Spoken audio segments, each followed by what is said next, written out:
All right, y'all, ain't no half stepping with Marcus J is live. We are in the building, ready to have another outstanding show. And guess what, y'all?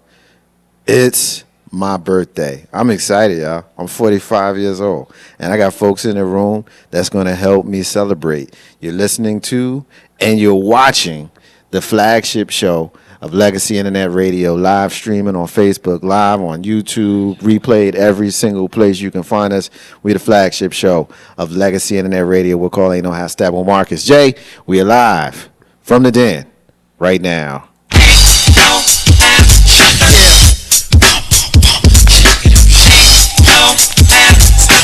about that time. It's about that time to get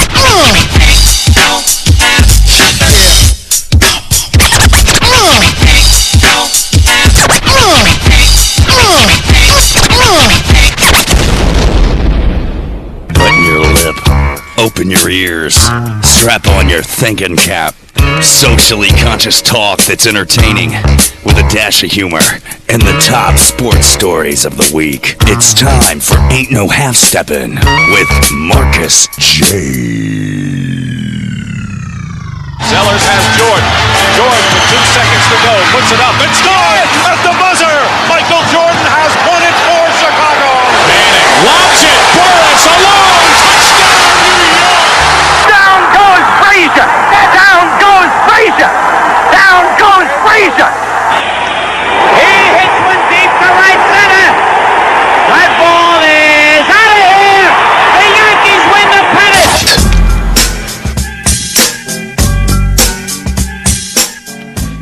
Ain't no half stepping with Marcus J is live. We in the building. Be down with us tonight at 804-402-2893. Be down with the flagship show heard live from the den of Legacy Internet Radio. Thank you to everybody who is rocking with us tonight. We appreciate those folks that are checking us out. We're live streaming on YouTube right now. We appreciate you guys. We're also live streaming right now on Facebook Live. We appreciate you guys. Got a lot going on here on the show tonight. And guess what, y'all? It's my birthday. I'm very excited to be here, be with you guys celebrating together. I've got an eclectic mix of folks who are going to help me celebrate. We got an agenda of topics as we do every single Monday of the week at 7 p.m. Eastern Standard Time. You're listening to the flagship show, Legacy Internet Radio, 804-402-2893. So I'm going to go around the room, and I'm going to start introducing the usual suspects for the night. And I'm very, very excited to introduce the first brother who is here. It's a very rare time that we have him in his home in the den of Legacy Internet Radio. Tonight is one of those rare times. He is a former co-host of this show.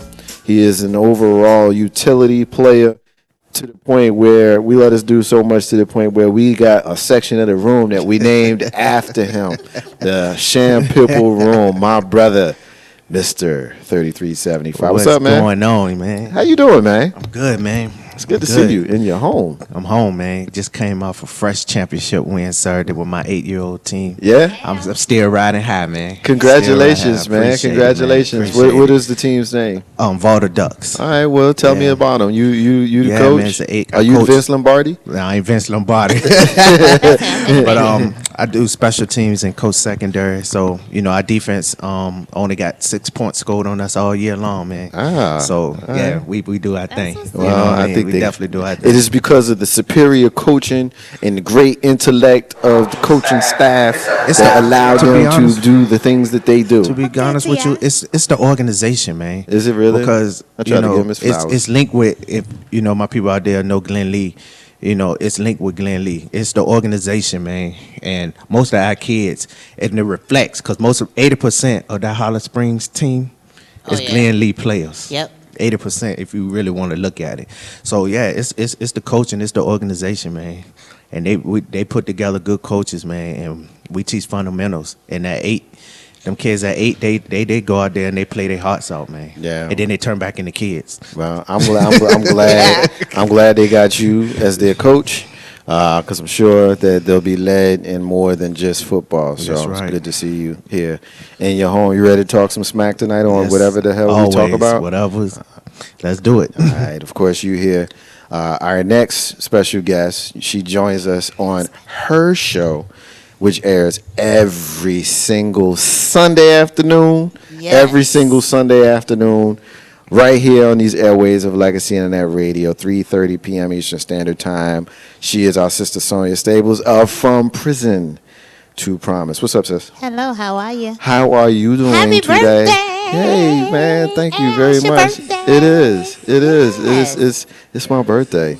I'm so excited about seeing you here, and it's been a long time since we've had you on this show, It and has been. I think since the last time your show has experienced a name change and a shift. Why don't you talk to us a little bit about what you've been going through and what's been going on with you?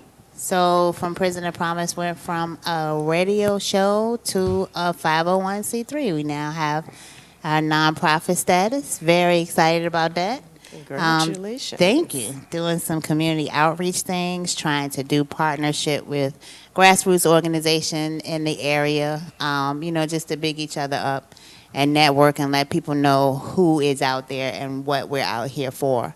One of the biggest things that we are proud to announce is we are offering a scholarship to 2 deserving high school seniors next year. That scholarship was announced and for $500 apiece, and within 2 hours we had 2 extra donations come in, which increased them to $725 apiece. So we're going to break that up by giving them $500 toward the school itself, and then giving them a $225 stipend so they can buy stuff to go to school or what have you. And that is open to 2 deserving teenagers who are graduating that are either children of incarcerated parents, or if they've been in trouble and they turn themselves around, and they are on the track to graduation. So we're very excited about that. The website is about to be live, which is going to have our information on there along with our shows, reaching out to other people from different states and just getting this thing popping. So I'm excited. You should be excited. I mean, you're doing a lot of great things, and we always talk about doing. And it's a rare time when we see folks that literally put their money where their mouth is, and you did it, and you're inspiring other people to do it, so you should know how dope you are. So thank you. Thank you. Whoa. You ready to This talk is some where I trash? started, man. Thank me. Thank you. Yeah, well, I appreciate that. You didn't know how to catch that. I thought that's okay. No.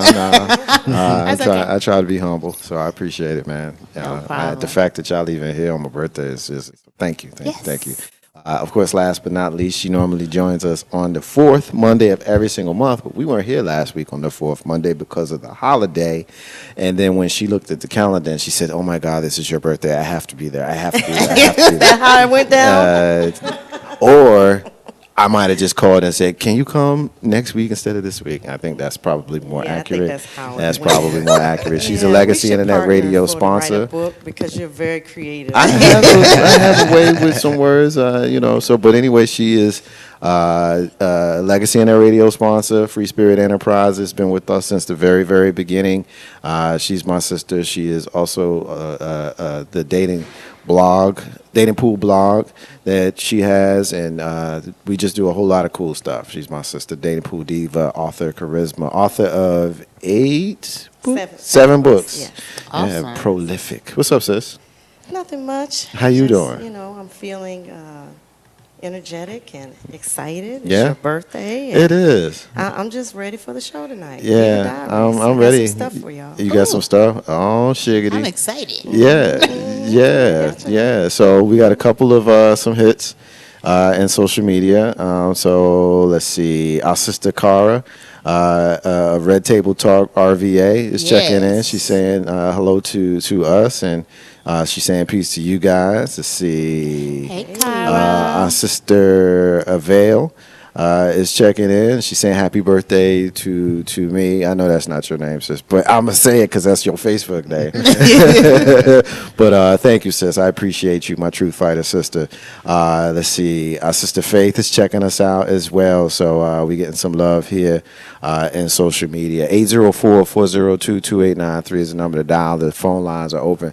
So I think one of the things that we should probably make sure that we talk about is this movie that is on Netflix, and there's a lot of people that have had comments about it. Actually, you know what? Before I do that, I'm gonna put him right on the mic because we just had somebody walk in the door. This is what happens when you walk in right after I go live. So I'm gonna stick the mic in his hand before I get to the movie. My brother joins us here on the show. Our brother joins us here on the show every first Monday here on Legacy Internet Radio. He's my big. Look, I call him my big little brother. Not right there. Not right there. There's a camera right there. There you go. There you go, bro. I call him my big little brother. My brother Ivan is here. What's up, man? What's up, man? What's going on? Happy Born Day to you. Thank you, big brother. I appreciate you, man. Yeah, I was going through the GIF joints on the Facebook. They had the little man dancing. I was like, nah, let me not do that one. I was looking for him, and then Carlton popped up. He got me with the Carlton GIF for birthday. That is funny. Yeah, and of course, as soon as I saw it, I was like, yeah, it's not unusual to be there. Sorry. Hey, it's all love, man. Yeah, man. Yeah, so shout out to my brother Derek who's checking us out. Social media says it's going to be a dope conversation. I agree with you, brother. It absolutely will be. Ivan, as you were walking in, actually, lastly, before I do that, I do want to pay some homage to another brother that's in the room with us, and he generally doesn't like to rock the mic, but I always want to make sure that I give him kudos because he's actually producing our live stream right now on YouTube. He's always available whenever we need him. A lot of times when we have audio-visual things that we need to have done, he's there. He's also a Legacy Internet Radio sponsor. Live action captions, our brother said, is in the room. So I just want to make sure I get his brother some love because he's quiet, but he's working. He's where y'all see him, right? Always. So, yeah, he's on the grind. So appreciate you, brother. All right, so this movie, When They See Us. All right, so I would say show of hands, but this is ultimately a radio show, so show of hands is it gonna work? So I'm gonna ask the question, and I'm gonna just go around the room and ask for yes or no's. The question is, have you seen When They See Us, the Netflix movie on the Central Park 5, starting with 3375? Yes. And Sonia? No. And Diva? No. And Ivan? Nope. Okay, so 2 of the 5 of us have actually seen it. For the nose, do we know the story? Bits and pieces. Okay. All right. So we're going to talk about this because I'm sure a lot of you have seen what is going on social media for many of the folks who are new to the story. I actually want to talk to the folks who don't know it first so that we can figure out what holes to fill. So, Ivan, I'll start with you. The Central Park 5, When They See Us, the movie. Have you heard of it? Do you know of what I'm speaking? Seen a little bit, Yahoo, social media stuff, people talking about it. See more comments about you. So, talking about it. I have not gotten into it. Okay. I'm a late bloomer binge watcher. Right. I need there to be at least 8 episodes, maybe 2 seasons. I'll binge watch Power all over again. Right. As soon as the season ends, but I haven't had the time to get into it. It just came out. Yeah. It just came out Friday, and it's a 4-part. It's about a 5-hour commitment, but it's 4 parts. It's 5 hours? It's because they're all a little more than an hour each. Oh no, that I could probably get into. Yeah. Well, if I'm gonna be mad at the end of those 5 hours, though, You probably will You'd be. be mad at the end of the first 5 minutes. always. Yeah. Yeah, pretty much. Yeah. You'd be mad when it come on. You are not going to be happy with some folks, but we're going to flesh that out here momentarily. Diva, the Central Yes. Park 5, what do you know? I know that they were falsely accused of rape, right? Right.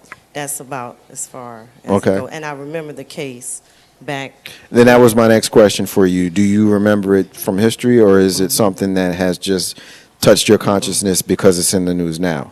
Well, it retouched my consciousness because it's in the news. But I remember, what was it, in the 90s? 1989 is when it actually happened. I remember when it occurred. Right. I was young myself. Right.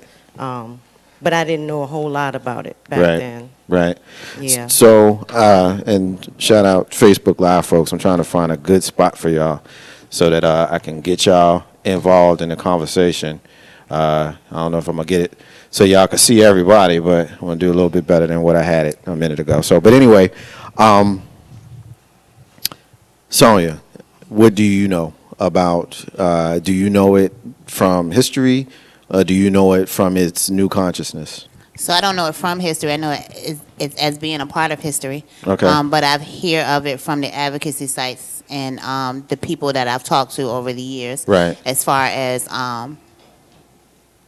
news that has, floated over into time, because this is the same stuff that's happening. Right. I do know that they were falsely accused. I do know that the woman that was responsible for it is significant. Right. In the story, and I do know that there was a lot of injustice again that's still happening to this day. It just seems like an overhaul back then because stuff was still kind of like right, hush hush and under the table, like people really don't know, which I don't believe that at all. Of course. So that's pretty much my extent of it. Right. I want to come back to you and tap into some of your experience with regards to the advocacy and the aftermath after we kind of break it down a little bit. Mr. 3375, you remember it, or did you see them? You said you saw the movie. I saw the movie. Do you remember it when it was going down? I remember. I actually remember my mom making me watch the news about it, because me and my brothers, because she was like, yo, this is what can happen to, back then she was teaching us how they treat black people. Right. You know what I'm saying? Because my mom, she taught at VCU in the African American Studies. So it was definitely one of those type things where she put that right in front of me and my brother. So I remember, really didn't understand it, but back then, because she made me watch it, and I really wasn't really trying to watch it. But, just keeping it 100. But it was always in the back of my mind as I got older. And, started talking about it with other people. I was like, yo, this is real. And the history is repeating itself, pretty much. It is. You know what I mean? It is. What are the things that I could tell you? I've seen the movie. I grew up 5 minutes from where this happened. I am the same age as these guys. In 1989, I would have turned 15 in June. I'm 45 today, y'all. Hey, 30 years. I hope I don't. Older than me. I hope I don't do that all night. But I can't promise. I can't promise that I won't. I'll have a little bit of a moment. You mean catch it? But I was 14 in April when this happened, and two of the boys were 14 years old. Two of them were 15 and one was 16. So I was the same age as them. And so I remember when it happened, and it was like, wow, okay. They say they didn't do it, but, it looks like they did. The way the media would give it to you. And I want to just kind of keep something all the way 100. Most people thought them boys did it. Right. We talking about 1989, 30 years later. Of course, we have the benefit of hindsight now. But at the time, a lot of people thought them boys did it. Mm-hmm. And so, but I thought that the whole death penalty thing that our current president, but billionaire land developer at the time called for was a bit crazy. What you think about that, Ivan? You got to do, let me set it up, the question for you. You got to do who sees a news story, who instead of waiting for it to make its way through the court system, he calls for execution. What you think about that? Premature, but that goes to his own legacy. I don't think that I'm surprised. I wasn't surprised. He's already said he's the most unconventional president in history. I completely agree. He's made it known that anybody can, with a good following, great finances, not great finances, but has some type of insight or inlet into the financing, can become the leader of a country. That doesn't mean you're smart. Doesn't mean you have any political background, and you're just making things up off of the whim because you want to speak your mind. So, in my opinion, I think it's disgusting. I think it's a serious issue, but that can draw out into a whole entirely different conversation. Right. But it is what it is, Right. Unfortunately, if I really don't like it that much, then I can either vote again or leave the country. Yeah. I don't have much choice. Yeah. Right. Yeah. Sonia, as an advocate for incarcerated people, males, females, their families, you see a political figure who cast these kinds of aspersions on the innocent, because we are supposedly presumed innocent until we're proven guilty. Right. What would be your thoughts? I mean, we're not, and this is not a question for 2019 Donald Trump. This is a question for 1989 Donald Trump. What would you say? Well, first of all, I don't think that it is a difference in the 2019 and 1989 Donald Trump, or anybody for that matter. People are people, and when certain things happen and you act upon emotion, unfortunately, you see the real side of people and how they feel. I myself has been, a person to act off of emotion. My brother was murdered, and it took them years to find out who it was.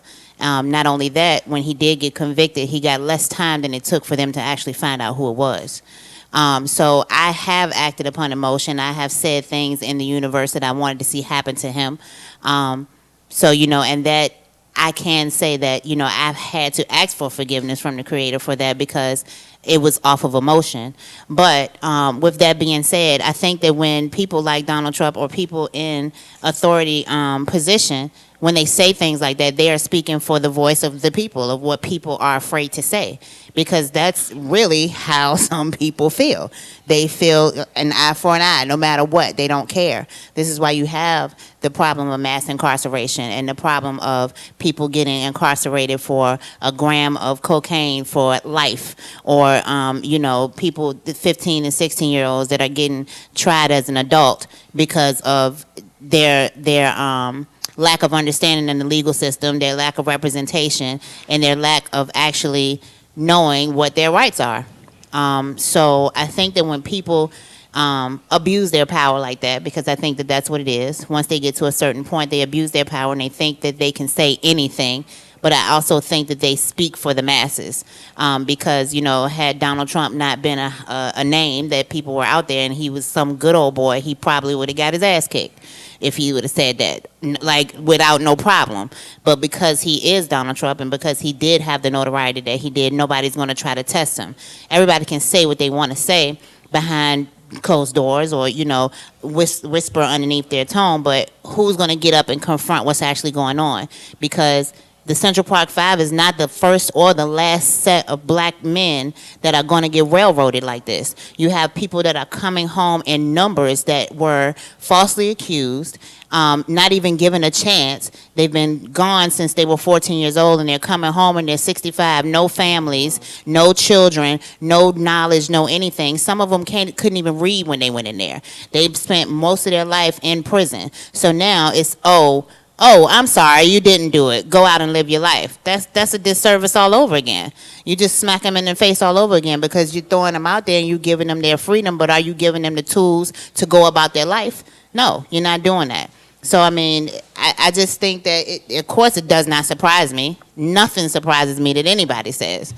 That's why I feel that sometimes, even though you have to make yourself or assert yourself in certain ways, it's always going to be people behind that door that going to call you every name in the book. Right. So no matter what they say in your face, no matter how hard you try to sing and dance in front of everybody to make them believe that you're something that you're not, right, you still going to be that nigga when they close that door. Yeah. Yeah. So. And you know how Steppin, Marcus J, live from the Den, Legacy Internet Radio. You dropped one on me bad. just now. Yeah, you did. My bad.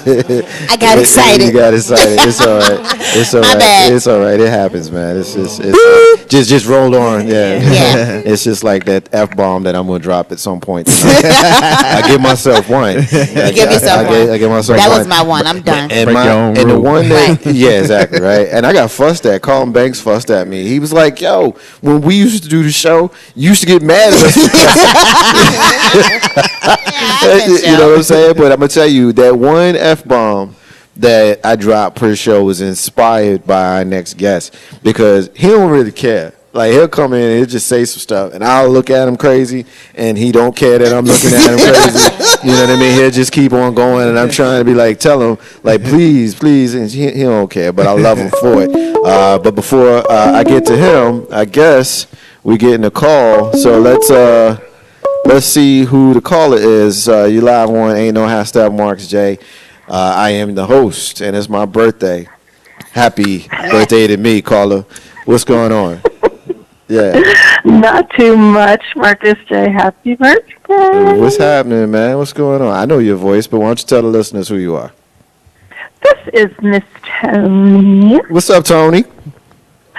Not too much, man. Just enjoying the day. Had to call in since I could not be there with you. Just wanted to call and wish you a very, very, very happy 45th birthday. I appreciate it, right? Hey, look, I'm the real 45. Yeah. Like that. Yeah, the 45, the 45 that like you can tolerate. So, but thank you for checking in. I love that. I hope it's been a wonderful day today. It has. It has been great in every way possible. So I appreciate it. Thank you. Yeah. Well, I'm glad to hear it. Many loves to you. Appreciate you. Talk to you soon. All right, y'all. Bye. You got it. And you know, #Steppin Marcus J live from the Den Legacy and that radio. So much love to our sister Tony. But as I was introducing the man that inspired me to cuss on our show, the inspiration of Legacy and that radio, my brother Jay Grizzly. Grizzle. Y'all just had a real conversation on the phone on the air. It was like she just called you while she was in the car, like, "Hey, what you doing? Happy birthday! Happy birthday! Yeah, just happy birthday!" Yeah, man, that's what it is. That's what it is. That's family here in the That's Den. how we do it, man. That's how we do it. What it do, Grizz? What it do, man? 45. Yeah, man. I'm trying to catch up to you. Happy man. Earth Strong, like you say. You don't do the birthday part, Yeah, right? we can say it, man. Happy I'm birthday, mellowing bro. out in my old age, man. Yes. When did birthdays not become birthdays like they used to be when you had your best birthday? Well, honestly, Legacy in that radio, and this is not me blowing smoke. I'm gonna keep it all the way 100. Ever since we created Legacy in that radio, and we've been doing radio. Y'all take care of me for my birthday. Yeah. Y'all always take care of me for my birthday. So That's we've just been real. the That greatest. is just real talk, man. Y'all to take care of me for my birthday. We've done shows. We've done gatherings, get-togethers. We've done hibachis and just Right. all kinds of stuff. And y'all always come through for me, and I appreciate it. Y'all are my family. But to answer your question, I had 2 parties in my life before I met y'all. Right. 5 and 35. Wow. And, you know, my 5th birthday, I was upset because some kids that I wanted to come didn't come. When I was 35, I didn't care who came. That's right. You know, so there's growth for you, 30 years worth. But yeah, I guess over the last few years, I've mellowed out a little bit, and it's fun to acknowledge. You say? Would you say? I think. Not yet. And I think. Let's see. How long have I would say I've known you since. I've known you- 97, 98. Yeah, about 20 years. About 20 years. And half of that we've been bless doing. you, man. You could I'm deal with working you on for however 15 long. years, and I know I'm hurting. You hurt. My back hurt. Mark didn't have to grow on me because I mean we kind of twinned a little bit because we kind of like. Well, he's the intellectual. I pretend like I'm an intellectual. But you know what? Yeah, we are different sides of a very similar coin. Yeah. Good So, times. you know, just happy birthday, man. You know, when we get to this age, and I saw the post about the George Jefferson, and I wanted to like it or comment, but sometimes when you just know what the person meant, you ain't gotta say nothing. So why don't Just you leave it alone. Just leave it alone. Well, I don't gotta say it. Why don't you tell the listeners what you talk about? Well, Mark put a post on. He said, "I'm realizing right now I'm the age George Jefferson was in the actual TV series, Yeah. The Jeffersons." Yeah. Which when I read it, I was like, "Wow!" I figured he was a little bit older because he had my joint, right? He had the pushback. But I noticed now that I'm George Jefferson age, that pushback kick in around about. So you blessed, bro. You blessed to still have a full head of hair at your age, man. I am definitely blessed in the way I'm coiffed. Yeah. So yeah. So You can still go to the barber shop. yeah, every 2 weeks like clockwork since 1987. That's what's up. I'm that guy. Yeah. So I'm that what guy. I would say, or what I would learn over these, you 45, I'm 47, is like there are certain things now that we appreciate especially as black men, to see black men at our age when we look back, using George Jefferson for an example, because I mean, really, that show was inspiring. I mean. When we was watching TV in the 70s, we never see none of a brother man come up and talk to the honkies like that. Right. I'm trying to think, when do we ever see that? We didn't. We didn't, and it was introduced strangely enough on All in the Family with another racist. Yeah. You know, but it was a great show at the same time. So, you know, and people call it middle age, and people when I turn 47, it's like you getting old. I was like, no man, I feel great. I feel blessed. I don't, I'm not afraid of anything, especially in the future. It is what it is. So it's a wonderful thing. Yeah, it's a wonderful thing. It's we just happy to turn the corner. Yeah, right.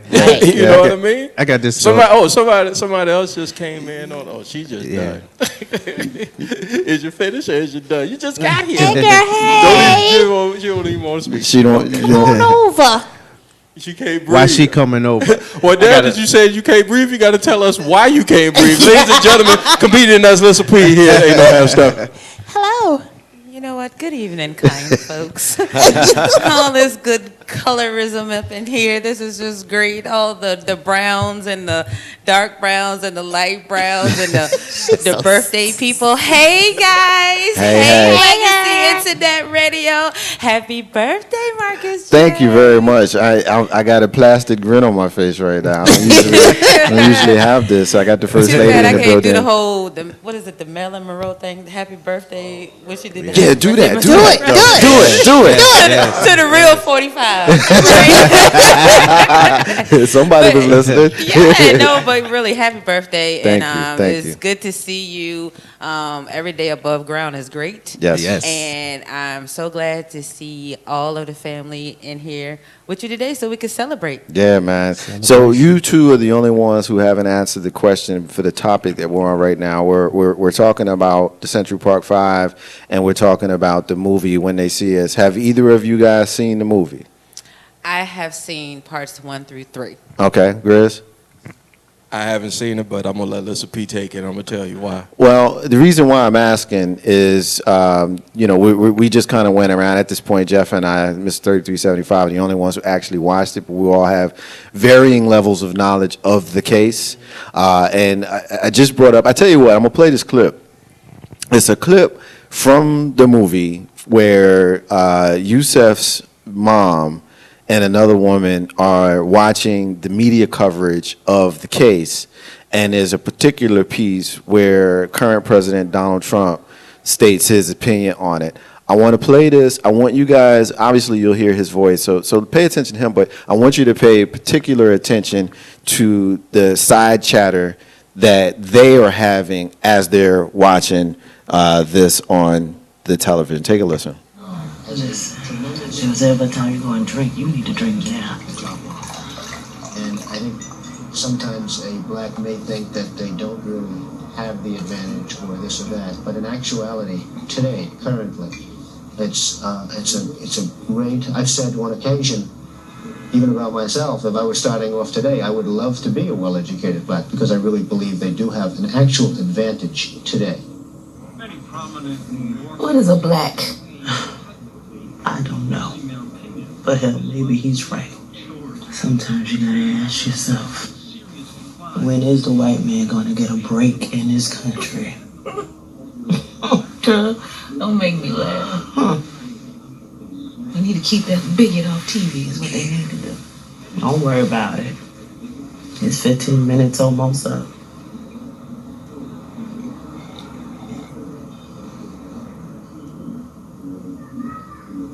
They want to kill my son.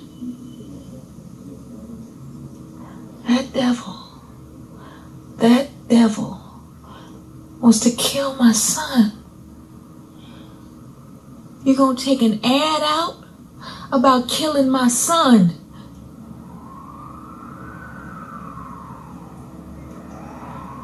They gonna have to come for me first.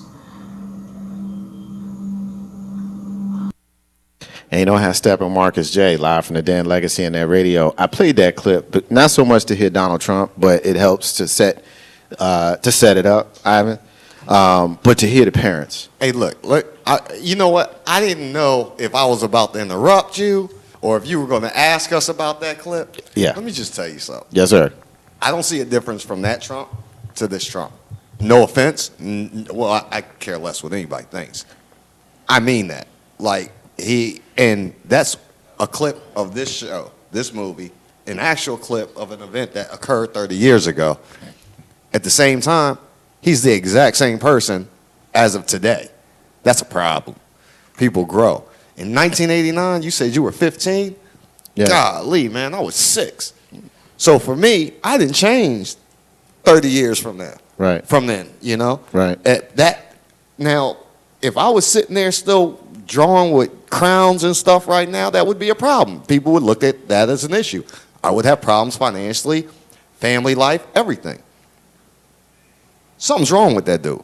And the show in itself, this is again why I'm glad I'm not watching this right now. I mean, because it's real life. Unfortunately, I hate to say it this way, this stuff is put out there to draw attention, gain revenue, recreate or reignite fires that were never put out, and they have ulterior motives for whatever producers or executives want to do this. And companies like Netflix, I love Netflix, don't misinterpret it, but at the same time, there's a financial gain out of this, and it's drawing attention just from this conversation itself. Yeah. Right? So I'm not mad at it. I'm upset. I already feel my blood pressure getting right now. Yeah. Yo, but all I keep thinking about is Roots. Yeah. I'm sorry. Like, Yeah. I'm serious. Yeah. Like, But you know what's crazy about this, folks? Diva, I want you to respond after I finish this. You know what's crazy about this? The fact that this happened in the 80s, yo. Yeah.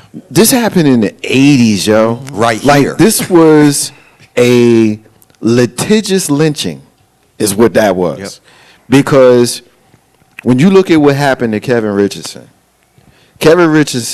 got beat up by the police while Antron McCray watched. They were amongst the kids that were rounded up in the park wilding. The other cats that were a part of that, like Raymond Santana and Yusef Salam, were amongst the names that were rounded up who were in the park. But then when you think about Corey Wise, that's the real tragedy to me. For folks who may not know the difference, those 4 boys were in the park. Most folks don't realize that. They were in the park. Right. They were doing what's called wilding. Now, for folks who don't know what wilding is, y'all remember a couple years ago when random folks was running up on random folks and sucker punching them and knocking them out? Yeah. The knockout game, I think, is what they was calling it. That was wilding. That's what that was. So those 4 boys were in the park. Right. Doesn't mean they were doing nothing wrong, but they were in the park. Yusef Salam and Corey Wise was homies. And when they came for Yusef, Corey was with him. That's his boy. Right. And they said, yo, we got to take him downtown. You can go home or you can come with your boy. Who's going to leave his boy? Nobody. I'm not leaving my boy. not a real Not with no cops. I'm not leaving my boy going to the precinct with the cops. I'm just not doing that. Right. But that ends up being a faithful decision for a lot of reasons for Corey Wise. Yeah. Because Corey Wise is the only one of the kids that's 16. So he goes down there, and once the police get in their mind what they want to do, it's too late. Right. It's too late. That train has left the station, and those 4 boys are convicted as minors and going through the prison system as minors. But Corey Wise went in as an adult. Yep. He's the only one who we can say with certainty Right. at this point. At this point. We're not even talking about right now. We're talking about at this point. He's the only one we know wasn't there. Right.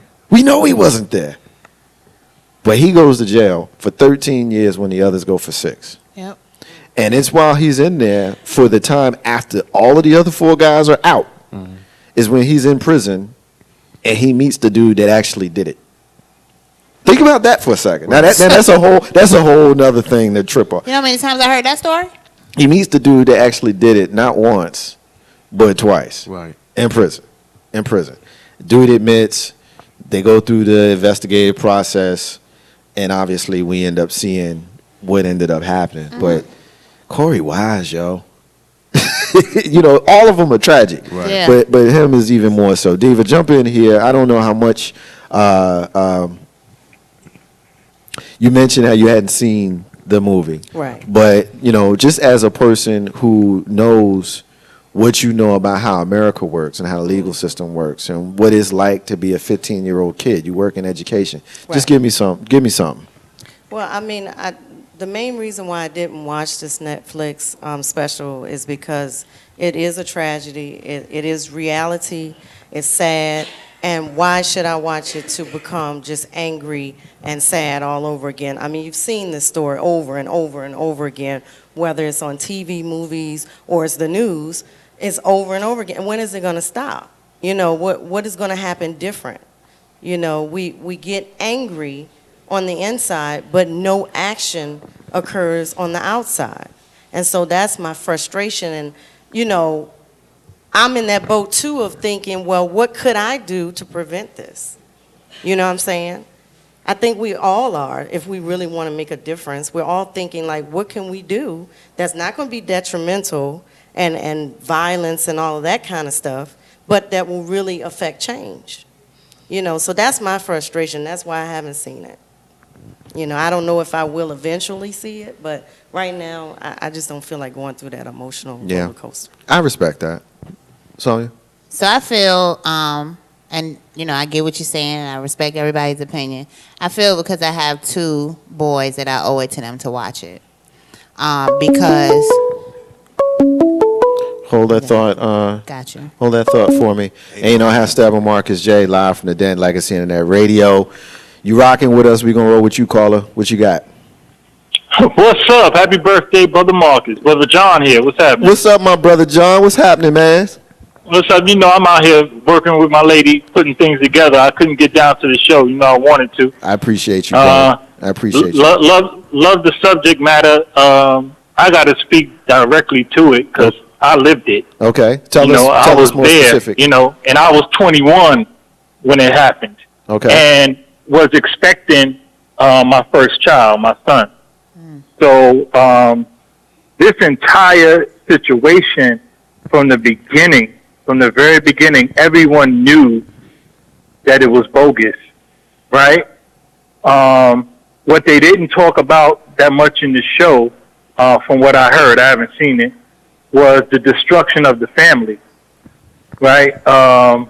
Those boys, a couple of those boys were not from necessarily bad homes. They were middle class, you know, families, working parents, and it destroyed them because they knew that they boys didn't do that. And what they were accused of doing, wilding, during that time in the park that day, they weren't really wilding. They was spraying girls with water, you know, with water bottles and water guns, and everybody was into it. No one was pretty much complaining or trying to press charges or anything like that. And again, they were just there. Most of the people who were acting up was a little bit older than them, you know, late teens, early 20s, really going crazy. They were just there watching more than participating. And what the cops did, even from their guidelines, was unlawful. Yeah. They had no right to do what they did, and the fact that those boys got locked up behind it shows you what the city was willing to do to put a face on the crime. Right. And to put the right face on the crime, and that's what they did. They put young black men on the crime, which lent itself to a lot of bad things that happened after that. Yeah. You know, it really demonized young black men in the city, where they weren't that, you know, it wasn't that crazy before then. You know, it was a little crazy, you know, especially with the police and young black men, but with the community, other people, other ethnicities, in the way they view young black men, people weren't afraid. You know, people would, you know, tell young black men when they were doing wrong and would approach them, and they didn't have that much fear. After that incident, you couldn't go anywhere in the city. Yeah. Young black men couldn't go anywhere. And I remember, you were a little older, so you might remember this, and you were in the city. I was across the river in Jersey. Mm-hmm. But at the time, correct me if I'm wrong, but Giuliani was finishing up as a prosecutor and became the mayor within the next few years, correct? Because I think he was still David a prosecutor. Dinkins.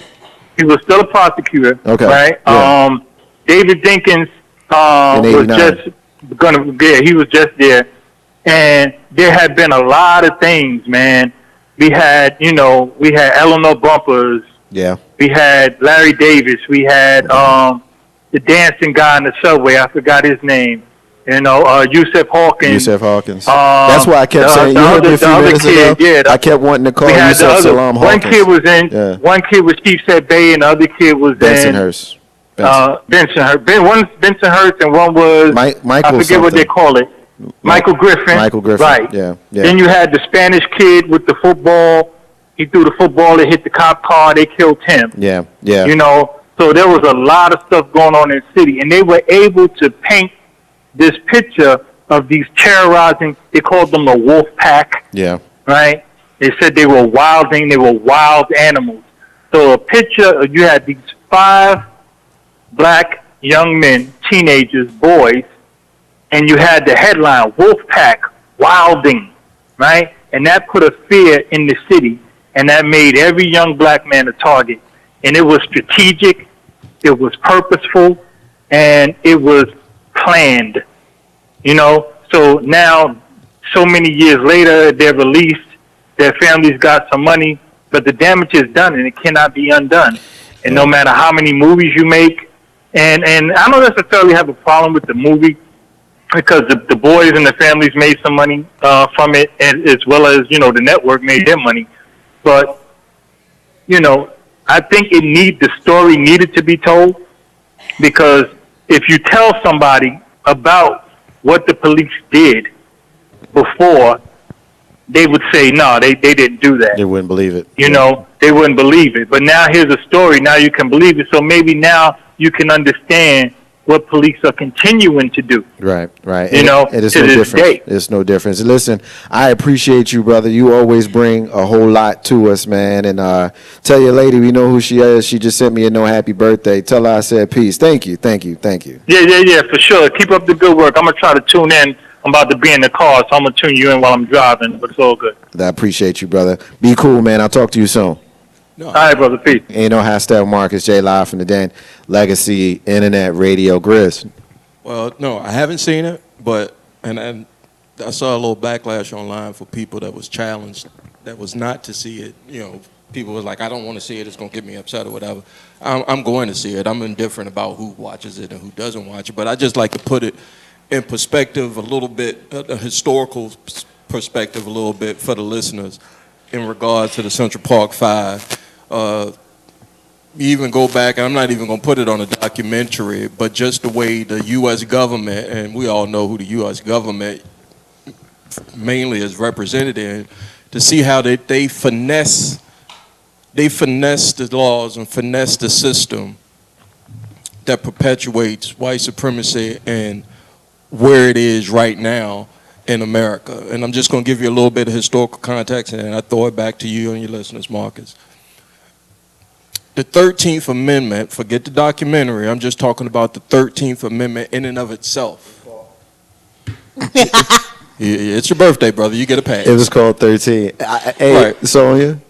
They can't see. They can't see it because we're on. I'm gonna roast myself. Go ahead and tell them, Grizz. 13th Amendment. Before you get to the 13th, tell them why she's tripping off of me. Why are you tripping off? Oh, so he must not have seen what I did. See it? You didn't see it? I saw you grab something, but it won't. He was talking into the cup, yo. Wow. Like full document. Yeah. Wow, that's not even a Grizz move. What? The mic was sitting on the table because I was producing. I was doing something, but then got distracted and caught up in your comment. Yeah, I thought you was going for a sippy sip. I wasn't. I was talking. He was talking to the cup. Yeah. Before you finish your point, Grizz, you were talking about are you talking about the documentary that was on Netflix? I know people would refer to that, but I'm talking specifically about the 13th Amendment. Just the amendment. I got you. Yeah. All right, go ahead, bro. So the 13th Amendment, and again, the way that the laws or the U.S. government is finessed to supplement and to support and to hold up white supremacy in their fear of retribution out of their guilt out of what they've done to people of color over the years that they've landed here since Jamestown is they said, you're a citizen and nobody can take your freedom away from you, unless you break a law. That's right. Now, who determines those laws?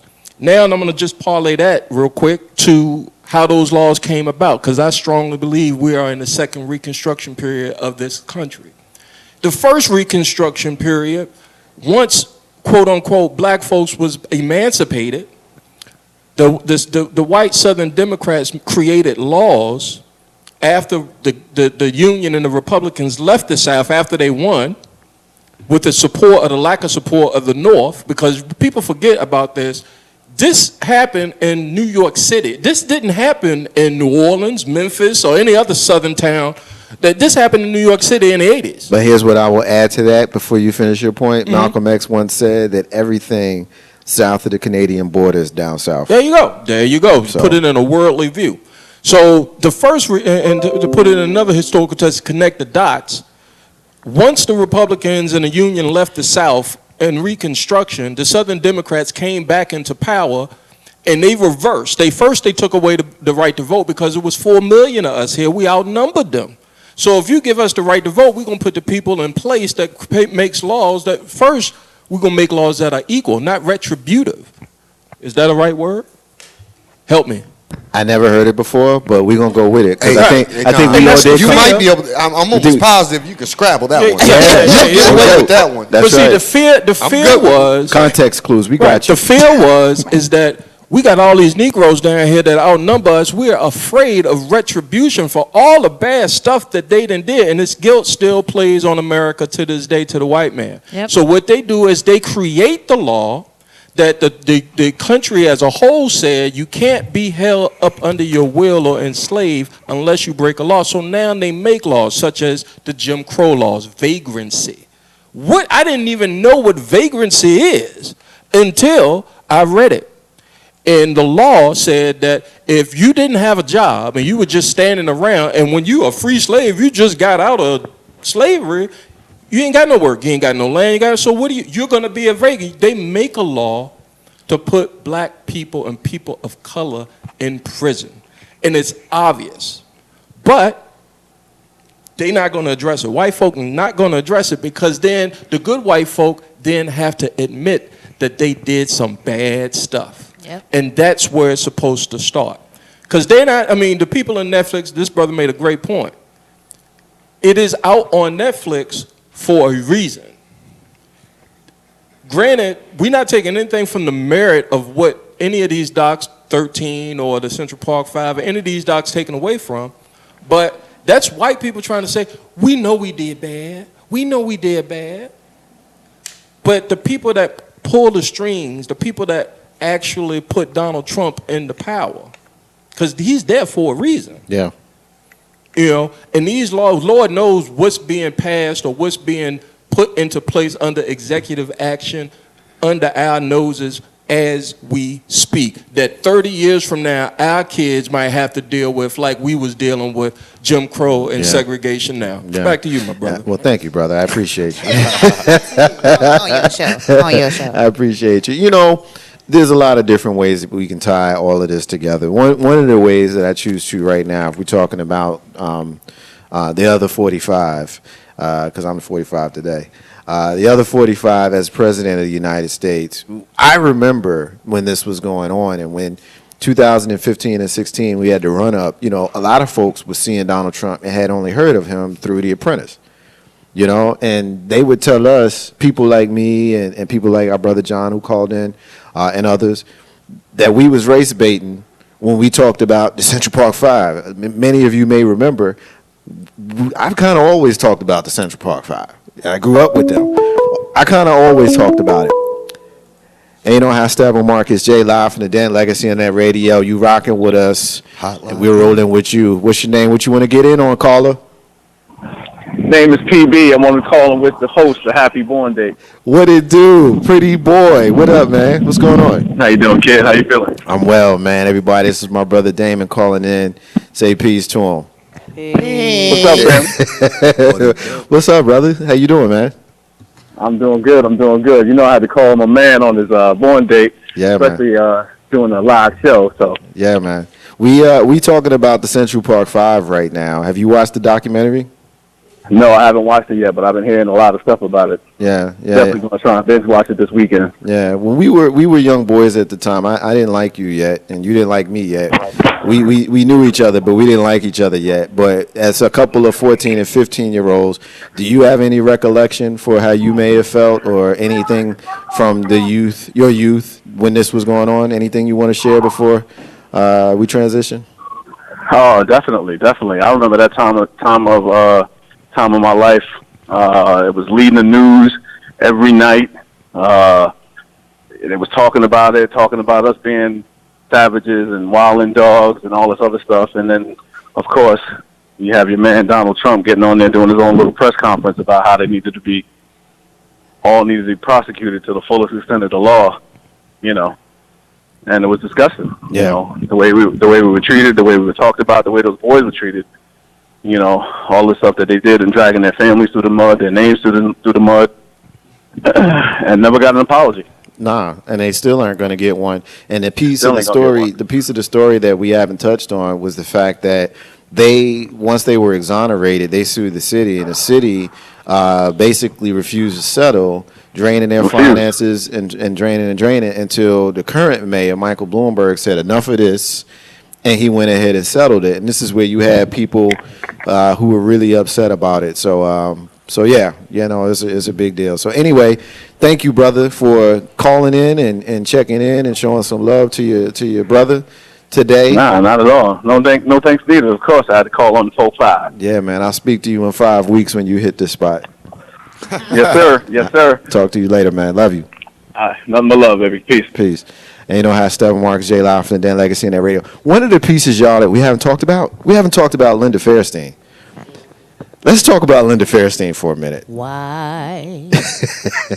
Linda Fairstein was the prosecutor who was so dogged in her attempts of getting these boys that even now, with the exonerations and her being on the news circuit, she's still refusing to concede anything to these boys. But social media, internet come through. Yeah. Ripping her apart. Always. Ripping her apart. What you seeing on this, Mr. 3375? They ripping her up? As Sonya saying? The internet is undefeated, man. Always. Every day. She deserved it. Yeah. She deserved it. I don't have no sympathy. So basically what's happening is she ended up, after those days, she ended up being a crime novelist. She has a whole second career as an author. She's done a whole bunch of, I guess some folks would say, cool stuff. I mean, I like that kind of stuff. I like to watch Forensic Files and First 48 and stuff like that. That's the kind of books she writes. Right. But which I think is another way of saying, I know I screwed up, but I'm going to make money off of it. Oh, yeah. So what's your thoughts on her? Because you totally are the one that's giving me the most emotion all about the facial area. Because, I hear this every week. Yeah. Well, I hear this every day. I'm not going to say every week. Every day. And it just gets to the point where it's just exhausting and it's frustrating. Because everybody wants to ask the question about, well, how can I be a part of change? That is a big task to take on. That is a huge task because you're never going to change anybody's mind. Never. You're never going to change their mind. You might deter the way that they act, but they're going to get more clever in how they act, which is what they have been doing over the years. Right. The Central Park 5 was not the first. They will not be the last. No, people forget about the Scottsboro boys. Right. This happens every day, all day long to our black boys and our black women. Yeah. And media does not catch everything. So it just gets you to the point where, you are going to get angry. But it's just frustrating and it's disheartening that people can take other people's downfalls and tragedy, and instead of, which I don't even think that the apology is going to be even good enough. I don't think if they give them $13 million, it's not good enough. Because the one thing that stood out to me at that clip that you played, when she said they want to kill my son, baby, your son is already dead at that point. Yeah, he's already gone. It's funny. I watched the show. It's called Death Row Stories, and they show us about what it sounds like. Right. And the story that I watched this morning was about these three boys who allegedly stuck up a store in 1975, killed a contractor, and wounded the store clerk owner. These three boys. There's a black girl who was in the store who didn't see the shooting, but she saw the people who were there. Now, she can't prove that they did it, Right. but she saw them in the store. Right. They are not the they are not the them that she saw were not the ones that were arrested. Right. The ones that were arrested was a different three. There was a boy who fingered them and said they did it. 12-year-old boy, and these three teenagers were convicted of capital murder off of the eyewitness testimony of a 12-year-old boy. Right? So it's 1975. So they do time. It's two brothers and their friend. The two brothers do between 20 and 25 years. The last guy doesn't get out until later on. And the reason for it is, and it's a long story, I won't get to it, but the point is the 12-year-old boy grew into be a tormented grown man because he had lied about the ID, and it followed him his entire life. Right. He ended up coming across some people that helped him come to terms with the lie he told, and he went back, and those guys were exonerated, and they got out. The last guy got out. He had been in for 39 years. That's crazy. And this was in 1975. And his full exoneration came in 2014, one of which was actually at a town hall in 2016, where on CNN they showed him. Right. I didn't know it at the time, but I just watched the doc. First Lady? I just wanted to say basically about the whole documentary for the Central Park Five. I feel like even if you don't or you do have children, I feel like it's almost your obligation, especially if you are a black person in America, that you have to watch this. Like there's no reason if, ands, or buts around it. Like, because it makes you so enraged. Apparently we're not enraged enough to do anything, or we're too fearful to do anything. Just like the things that are happening to these young kids being molested by these older men. I feel like that you should put out every graphic detail that happened to this child and everything that went about, because if it's going to make you that sick to your stomach, hopefully if you get sick enough, you'll try to do something. So even the people without the children who watch this, somehow somebody, I feel, will come or become an advocate for different laws, more of an advocate like Sonia for people in the prison system, because the way that these boys were treated and the way that they were coerced to do all of this stuff and the way that they were just speaking over top of them, over top of their parents, and it's like at that point when one of the boys was like, yo, just sign it. Just sign whatever they want you to sign so I can go home. Yeah. And having young boys in an interrogation room for 12, 13, 14 hours with or without their parents, not really understanding things that's going on or what's happening, it's a disservice, it's a disjustice.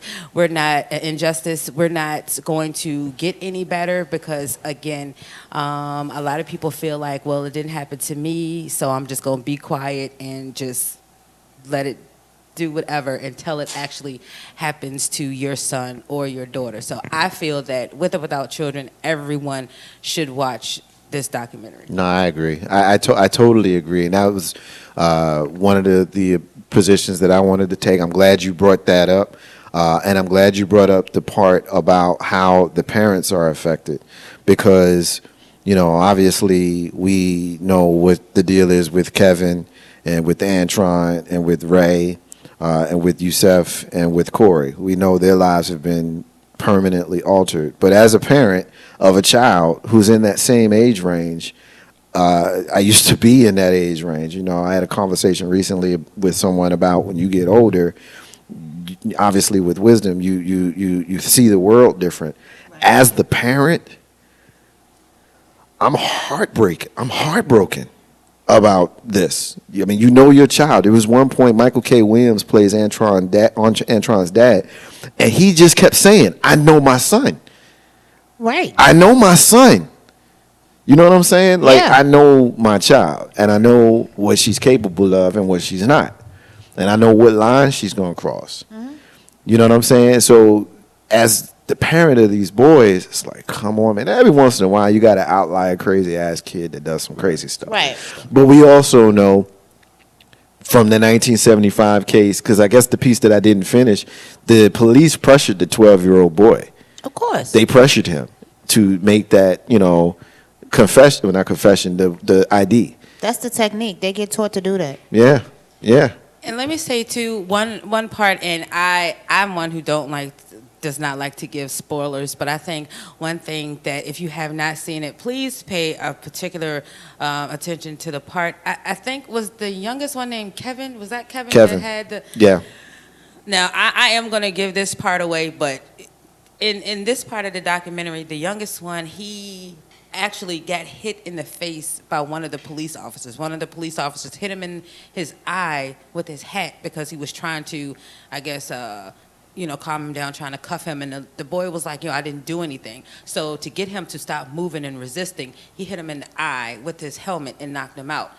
But as they're have him in the investigation room, they're making him say, so when you raped the woman, she scratched you in the eye. That's how your eye got like that. And to the point they kept drilling it in his head. He said, yeah. He said, yes, I was on top of her, or he was trying to break up whatever happened, and the lady scratched him in the eye. Yeah. Like that much of the how somebody can mess with your psyche and can tell you. That's how they take it back to slavery and to roots. They have these white people telling you, yes, we are over you. We're superior to you, and this is what you'll do with a couple of whips and a couple of beatings. Then this is what you do. And to change somebody's mindset like that, that is just absolutely amazing to me. And I feel like that, yes, we need to be more aware, more vigilant. Need to just care a little bit more, and I feel like if we fight so much against each other, it's like we have to get us first before we fight anybody else. So I mean, we can't keep talking about the white man when the black men fighting each other. So hallelujah. Hey, I gotta jump in. I'm so sorry, and that's why we're here, bro. And I'm gonna help you out. Ain't no half stepping with Marcus J. Let me just say this. This type of stuff right here is, or the conversation, everything that, all the energy being put in it, everything that's coming from the heart, to me is a little unnecessary in the aspect of the resolution's been done. This is a recap. We've got political stuff going on. They purposely putting certain things in place so that things can be seen, saw. People get upset. And one thing that was said was about people's reactions. If they're fearful or if they don't want to do anything, well, at the end of the day, I think that's what they kind of want us to do. They want us to do a riot. They want us to get fired up and flip out. Well, you know what? No, we're smarter than that. Right now, we're gonna join together and realize, oh God, hold up. BD is involved in this.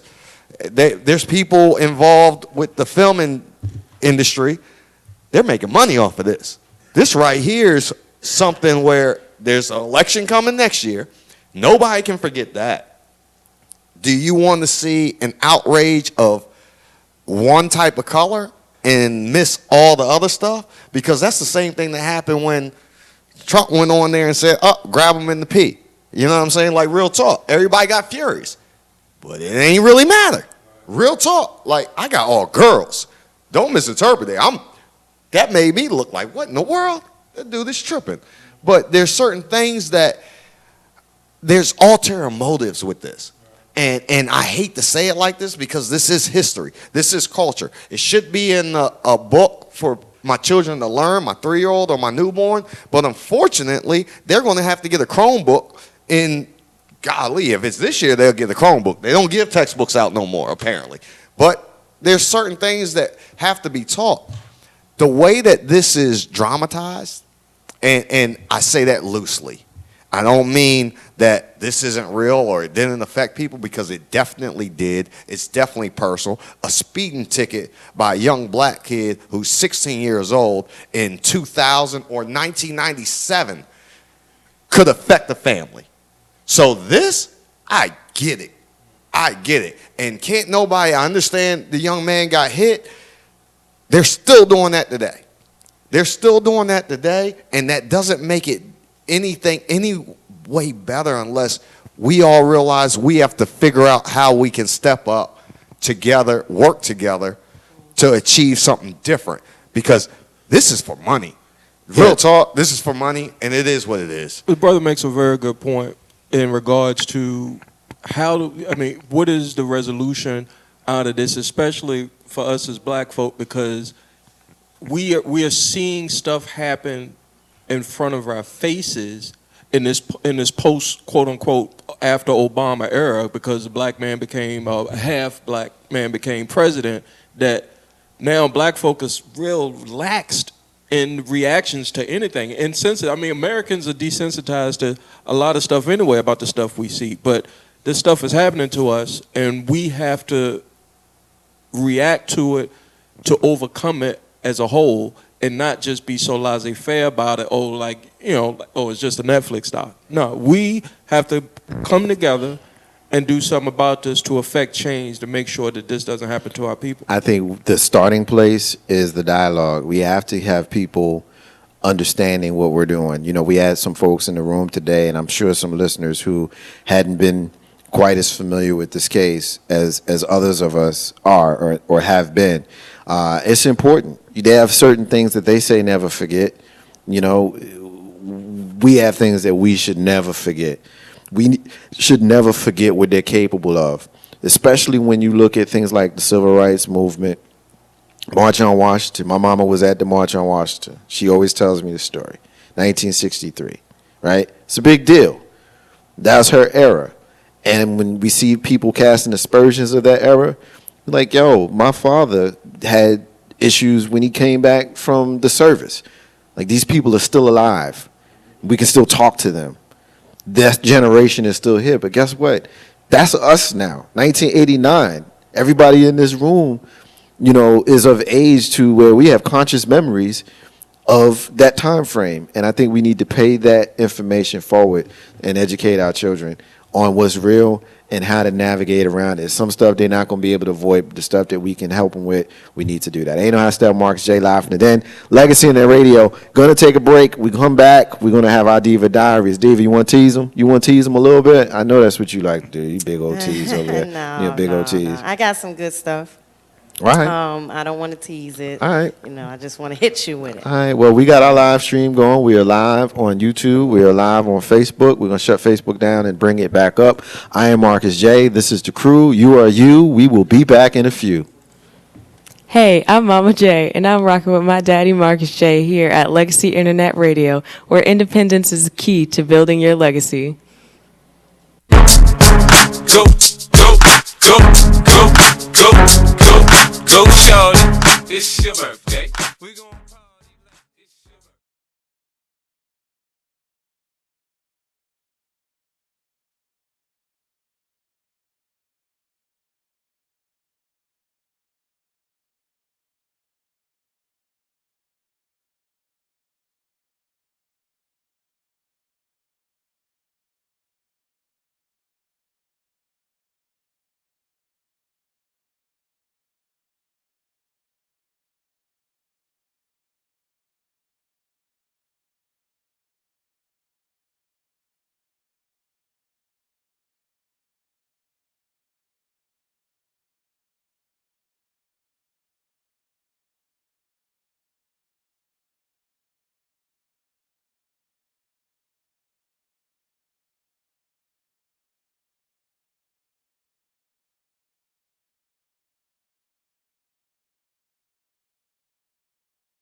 You like that? Yes. Yeah, that makes you sound real Finally dope. upgraded.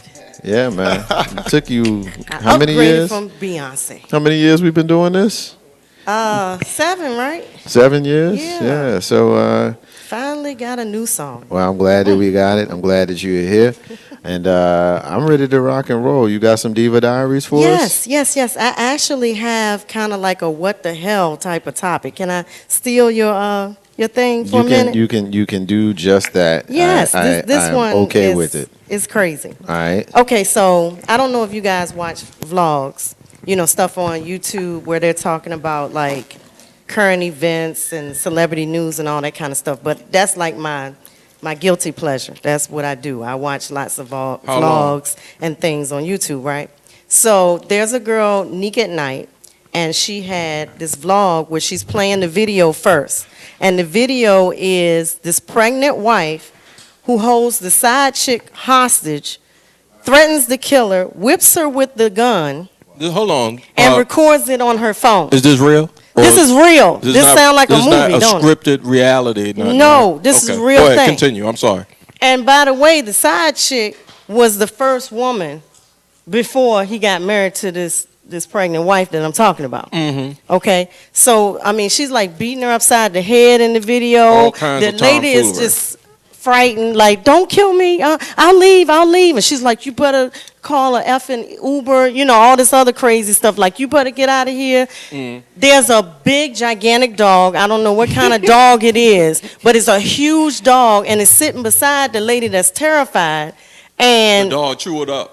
no, the dog just sat there like looking between them like, what is going on? shitty You know dog. what I'm saying? Like Shitty he was dog. Gentle giant. He was a I gentle can't giant. Corsos. I'm just Gentle thinking about giant. this story like, yo, this dog is a piece of crap. Guess whose dog it was? Whose? The crazy wife that's beating She done brought up the the dog lady. with her. Huh? She done brought the dog with her in this vlog. Yeah, and it's sitting beside the lady that's She was terrified. ready for war. Yeah, she was ready. She was ready. So anyway, I set all that up to say, who wants to, chime in on who is guilty here, and what do you think about the side chick? Go. You know I'll go. Okay, go ahead. All three of them guilty. Okay. Both man and the two chicks. First of all, ain't nobody worth risking their life over unless they came up out of you or you contributed to their life. So two single women. First, I mean, this goes to a whole bigger, broader thing, but I'm not gonna go there. Two women fighting over one dude. To Right. me as a dude, right? But don't me too me. But that sounds straight up ridiculous, yo. Mm-hmm. Like ridiculous. They had to be young. That's the only thing I can attribute it to, because I can't see two grown women going through all of that for one dude. There's other people out Right. here. There's other dudes of different races. It ain't even got to be. You can go outside your race. So what you fighting for? Or threatening to fight or But, putting your yeah, life at risk. the Do you know one- how many laws out here to lock us up? Are you trying to give them a key to lock you up? It was the pregnant wife that was the aggressor. Like, the lady was scared. I want to make a joke about Out of that, her but that's head. even more sadder. She got a child inside of her, Yeah, I so mean, it's she's just putting dumb. her and the child at risk. This is Right. Because dumb. anything could pop off. I'm assuming these are two black girls, right? Yes. So, yes. Was it a hood type situation? Was it in a hood or they? It didn't look like it was. It looked like a It regular don't matter. suburban It don't matter area. the place, but she putting her life in danger, let alone the kid. So you ain't thinking about nobody, all because of somebody probably ain't married, unfortunately. But that's a bigger, broader problem. But for what? Yeah, you Yeah. pregnant, you holding people hostage. I mean, I'm for done what? already. That's just to me. Yeah. That's Oh, just wow. Yeah. tomfoolery at its Yeah. best. It ain't even entertaining. Right. I want to say that type of shock social media for about a year or two was like, wow, they out here, they wild and they doing that. But that shit is getting old and played. And I hope in this internet generation, especially to us, that bull as stop. Stop Right. perpetuating. That's the Right. world star. Stop That's the- perpetuating. Stop putting up the fight videos and the two girls fight. All you doing is contributing to what they think of us. I give you an example. That's true. I saw a video. I was on one of the other shows on Legacy and the radio. It was on 12 After Dark, and they had played a clip of a woman who she starts the video walking into the room with her husband, and the conversation was around who eats first. the child or the man of the house. Mhm. And you got this whole back and forth with it. And the thought that I had for that video is the same thought that I have for this video. Why do I see this? Like, why does this exist? You know what I mean? Like, it can exist in your universe over there, but once it's like filmed and we're seeing it, it's like people wouldn't feel empowered to film this bullshit if there wasn't people who gonna watch this bullshit. Right. You know what I mean? Attention is a hell of a drug. Yeah, I don't give a fuck about that shit. Yeah. But there's my F-bomb, Grizz. There's my F-bomb. His birthday F-bomb. And you weren't even paying attention. I missed it. That means another one coming. Oh, I was waiting for it. I'll press it out of you, brother. I was like, yeah, another one will come. I'll make it come out. Yeah, I bet you will. But yeah, I mean, go ahead, Ivan. I'm Yeah, sorry. no, I'm gonna be real with you, and I'm sorry, yo. I'm just so money motivated, yo. It's YouTube. That's an income for people. Yeah. That's an income. Yeah. I've got a 12-year-old, 16-year-old. When I tell you, literally, like, I look at them and I'm like, yo, they're on YouTube looking at these kids in these nice houses. You look at the very first video they post, they're in an apartment with their parents. They're getting revenue because they've got 1.5 million views. They're getting a nice $10,000 check. They're putting the ignorant stuff of running around like in this atmosphere right here, smacking each other and pranking on each other, Right. setting up a joke, pulling somebody's hair. And it's a joke. Yeah, I'll cut you $5,000. I'll pull a lockout, but you're going to get $5,000 tomorrow. And they've gotten used to this stuff. And she said it best, it ain't going to stop. Right. Social media is not going to stop no matter what we do. So you're saying get hooked to the game? No, I'm not saying that. Educate our children. Right. Okay. Yep. Make sure that this generation coming in realizes, yo, this is not a way of life, even though it's been meant for them and Right. it's set up for them. No, you still have to do your school. You need those grades. You can't just say, you know what, screw school. I'm going to just make prank videos with my friends all day, every day, and smack each other around so somebody can watch it 1,000,000 times. Right. It's great. You know, and to be real with you, and I'm just saying, I'm telling you, the youngest person that makes the most money on YouTube is a kid named Ryan, a little Asian boy. It's Ryan's Toy Review. Walmart now sponsors him. He has his own toys in Walmart. His parents got him on that. And I'm talking millions. He But it's an makes Asian kid, right? millions.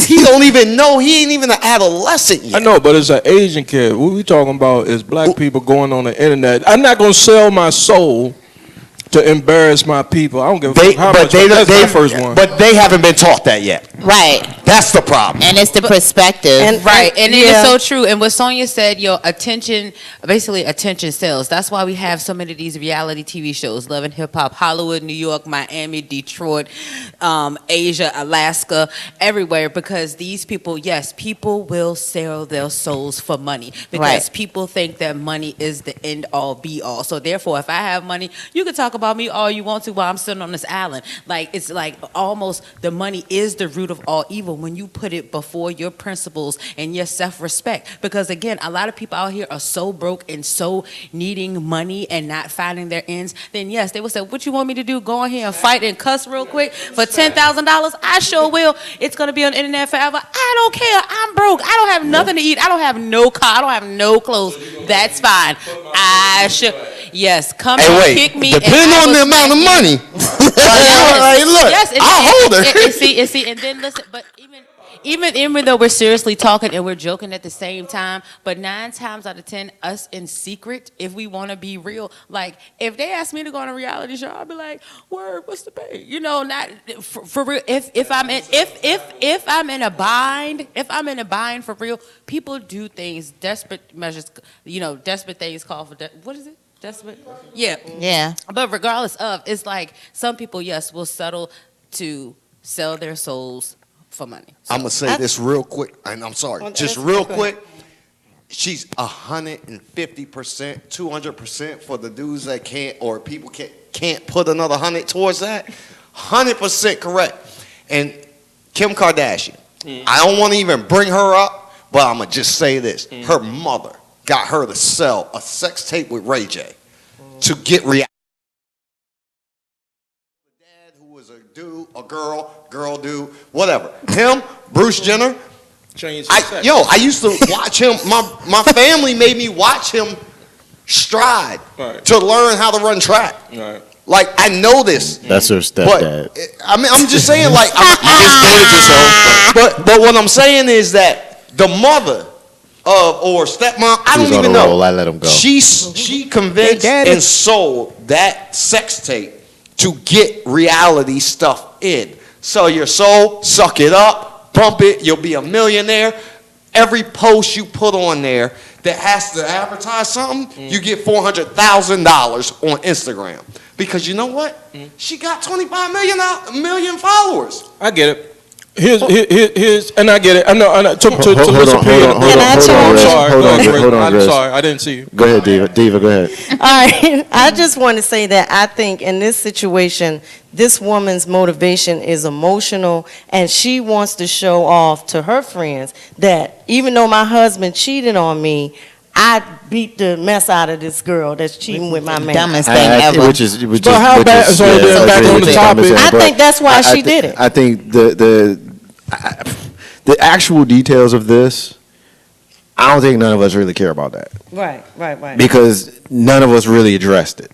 Right. Because we all think it's silly. Yeah, it is. But the bigger. But you can learn from this situation. I actually don't think. Let me tell you why you can. Okay. Because if you are this woman you have your feet in the shoes of this woman, and you are emotional, and you think about going out there pregnant, beating this girl upside her head, and how ignorant she looked on that video, and what could have potentially happened. She could have lost her baby if that girl fought her back. She could have ended up in jail. Or whatever. She could have, a lot of things could have happened. Her behavior is, and as a guy, I can't relate to her position, so I'm not going to try to. As a female, I can't relate to her position because I'm not fighting over no dude. I think that I don't care. There are a lot of women who will. I mean, and that goes for my husband. I think that her actions are so irrational that it's like, you're pregnant. You know what I mean? Like, who wants to see a pregnant chick fighting? I can tell you who. If you YouTube right now, pregnant women fighting, she's one of 150,000. I guess I'm not built that way. Guaranteed. So listen, I'm getting a very, very special hit in social media. I'm getting a hit from my pops. My pop said the show is getting hot. Happy birthday, my son. Hey, wait, Pop. Hey, Pop, real talk. Hey, I just had the conversation with Sis today. I'm not to throw no names or say nothing about it, but I wish I had known earlier, because I definitely would have sent you an invite, got you a ticket, got you out here for today and for tomorrow, because tomorrow is going to be a wonderful evening as well. And we just switched places, just to let you know. There you go. Hey, Pop, I'll tell you who that was talking to you at a later time. That was one of those. Stay on the square, bro. Yeah, he'll get that. It was one of those inside jokes. But yeah, we are switching places. How about that? That's something else. Hey, ain't no half Steppin Marcus J. Ain't no half Steppin Marcus J. Live from Den Legacy and Radio. 804-402-2893 is the number. Dial. You want to rock with us? We'll roll with you. I don't want to leave it until we finished it. Do we have another one to go to, or are we still on this one? Anybody else want to chime in? Oh, sis, don't open that up, because we'll smash this joint up. Hey, I love it. Give me the next one. Okay. What's the next one? The next one. Okay, so this meme I got off of Romantic Sarcasm on Facebook, and the guy's name is Leonard Meselier or something like that. So he posts, women should date with multiple men in the same time period if they wish to settle down, a leading relationship coach advised. And then he continues to say no woman should be exclusive with any man until he has proposed and there's a ring on her finger. So who wants to jump in on this? P had the biggest mouth, so. Yeah, she said, hey. I agree with that. You do something? I think that you're single until you're married. You're single until you're married. So if you're in a relationship, kind of like will it be exclusive? If Don't you're in have a relationship? to be. Just because you're a boyfriend or a girlfriend. Hey, Sonya. Hey, Sonya. My bad. Okay. Go ahead.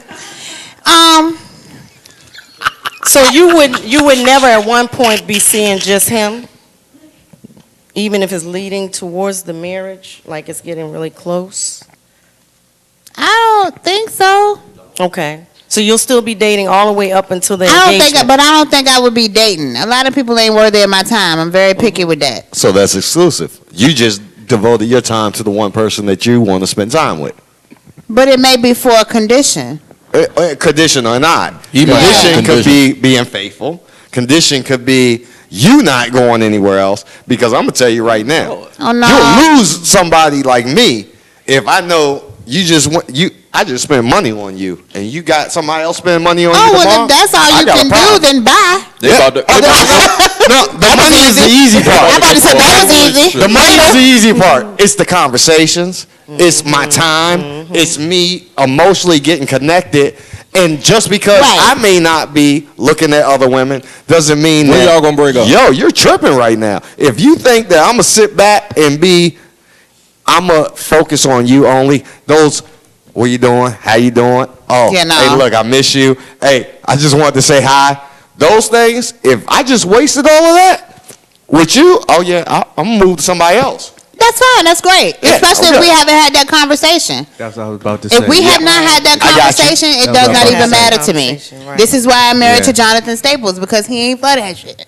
That's what I was about He to like, say. oh no, bro, I got you. So it's supposed to be an official conversation. I'm just curious. It is. It has now to I be. need to know that. It has to be. It Yeah. has to be communication. You just Yeah. can't assume that because somebody what you doing all day and y'all good morning and good night each other every day that it's going to be leading up to something. No, I say good morning to the people in my office. That does not mean I like them. That You does not got mean it. I don't Amen. have. Yeah. I have I a get it. relationship with them.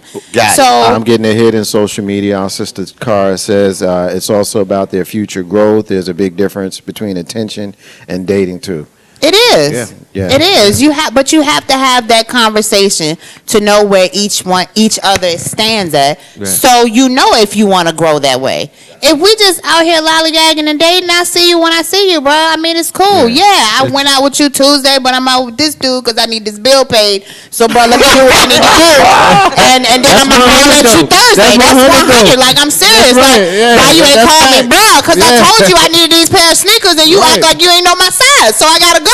Right. Like I mean, it's just that simple. I tell everybody I'm a you dude. You I'm get sorry. shoes when you get a ring on your You finger. know what I'm I ain't saying? gonna lie. I mean, I'm a dude. I'm that person. But I mean, it is what it is. You got to have that conversation because especially if your conversation is lame or you're doing something to like think that you're making it look like that you that person. And I'm quick to be like, why you being a cornball? Yep. Like why? Yeah. I can't because I can't deal with that. And then that'll push me off even more. The I'll problem comes- leave you on red every time. The problem comes in when you have that conversation and the person does the opposite of the conversation. Right. That's what the They're on problem two different comes. pages. Yeah. Okay. We can have Gotta that have conversation. Like me and Sonya can have that conversation. It's like, okay, this is what we're gonna do. I date for marriage. You know what I mean? Yep. I date with a purpose, pretty much. Right. We have that conversation. It was like, okay, you the only one. Yeah, we gonna do this. We're gonna build. We're gonna do this. And then I go somewhere and see Sonya with you.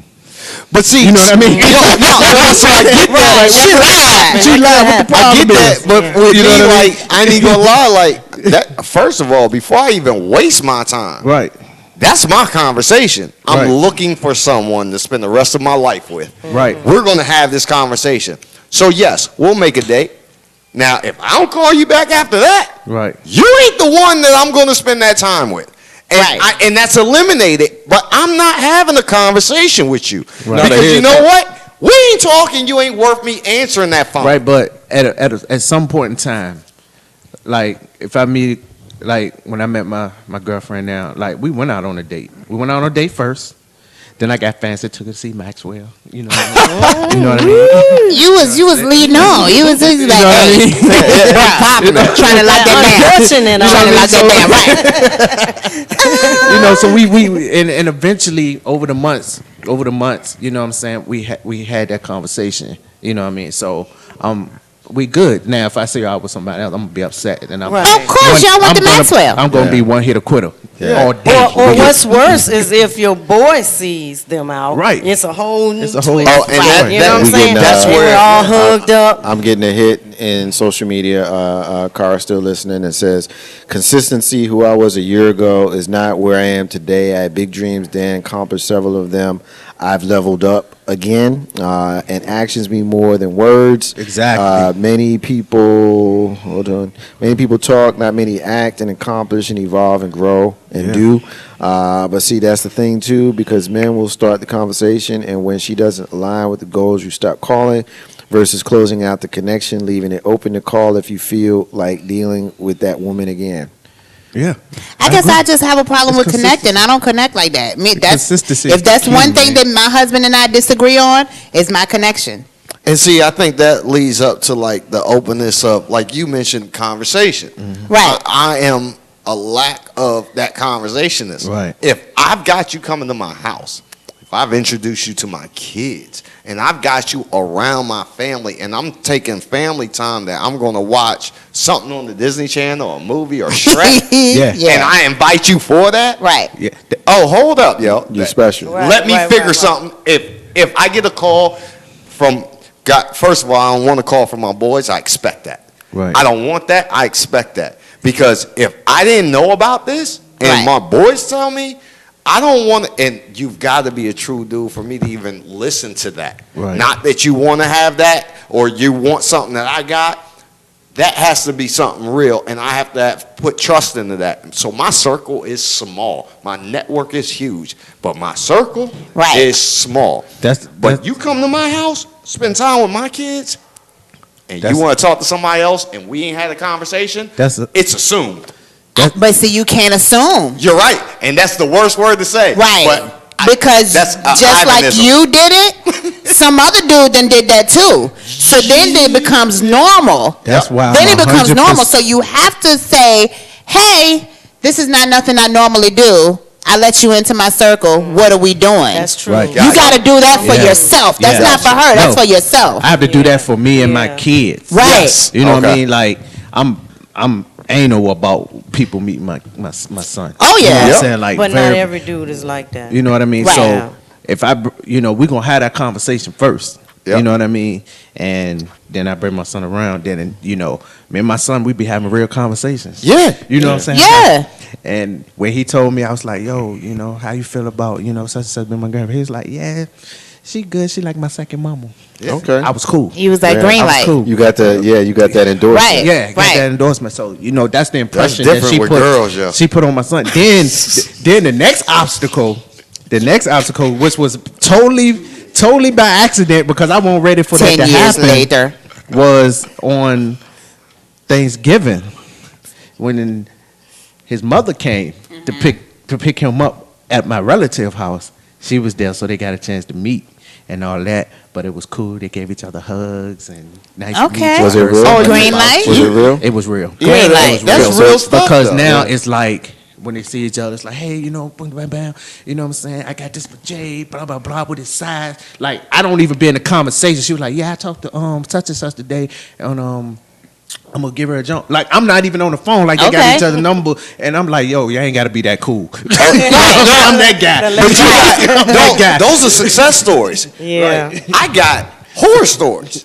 Real talk. Like I have, and I'm willing to say that, yo. Right. And y'all know, I had custody of my daughter. I gave custody to her mother because of situations. Right.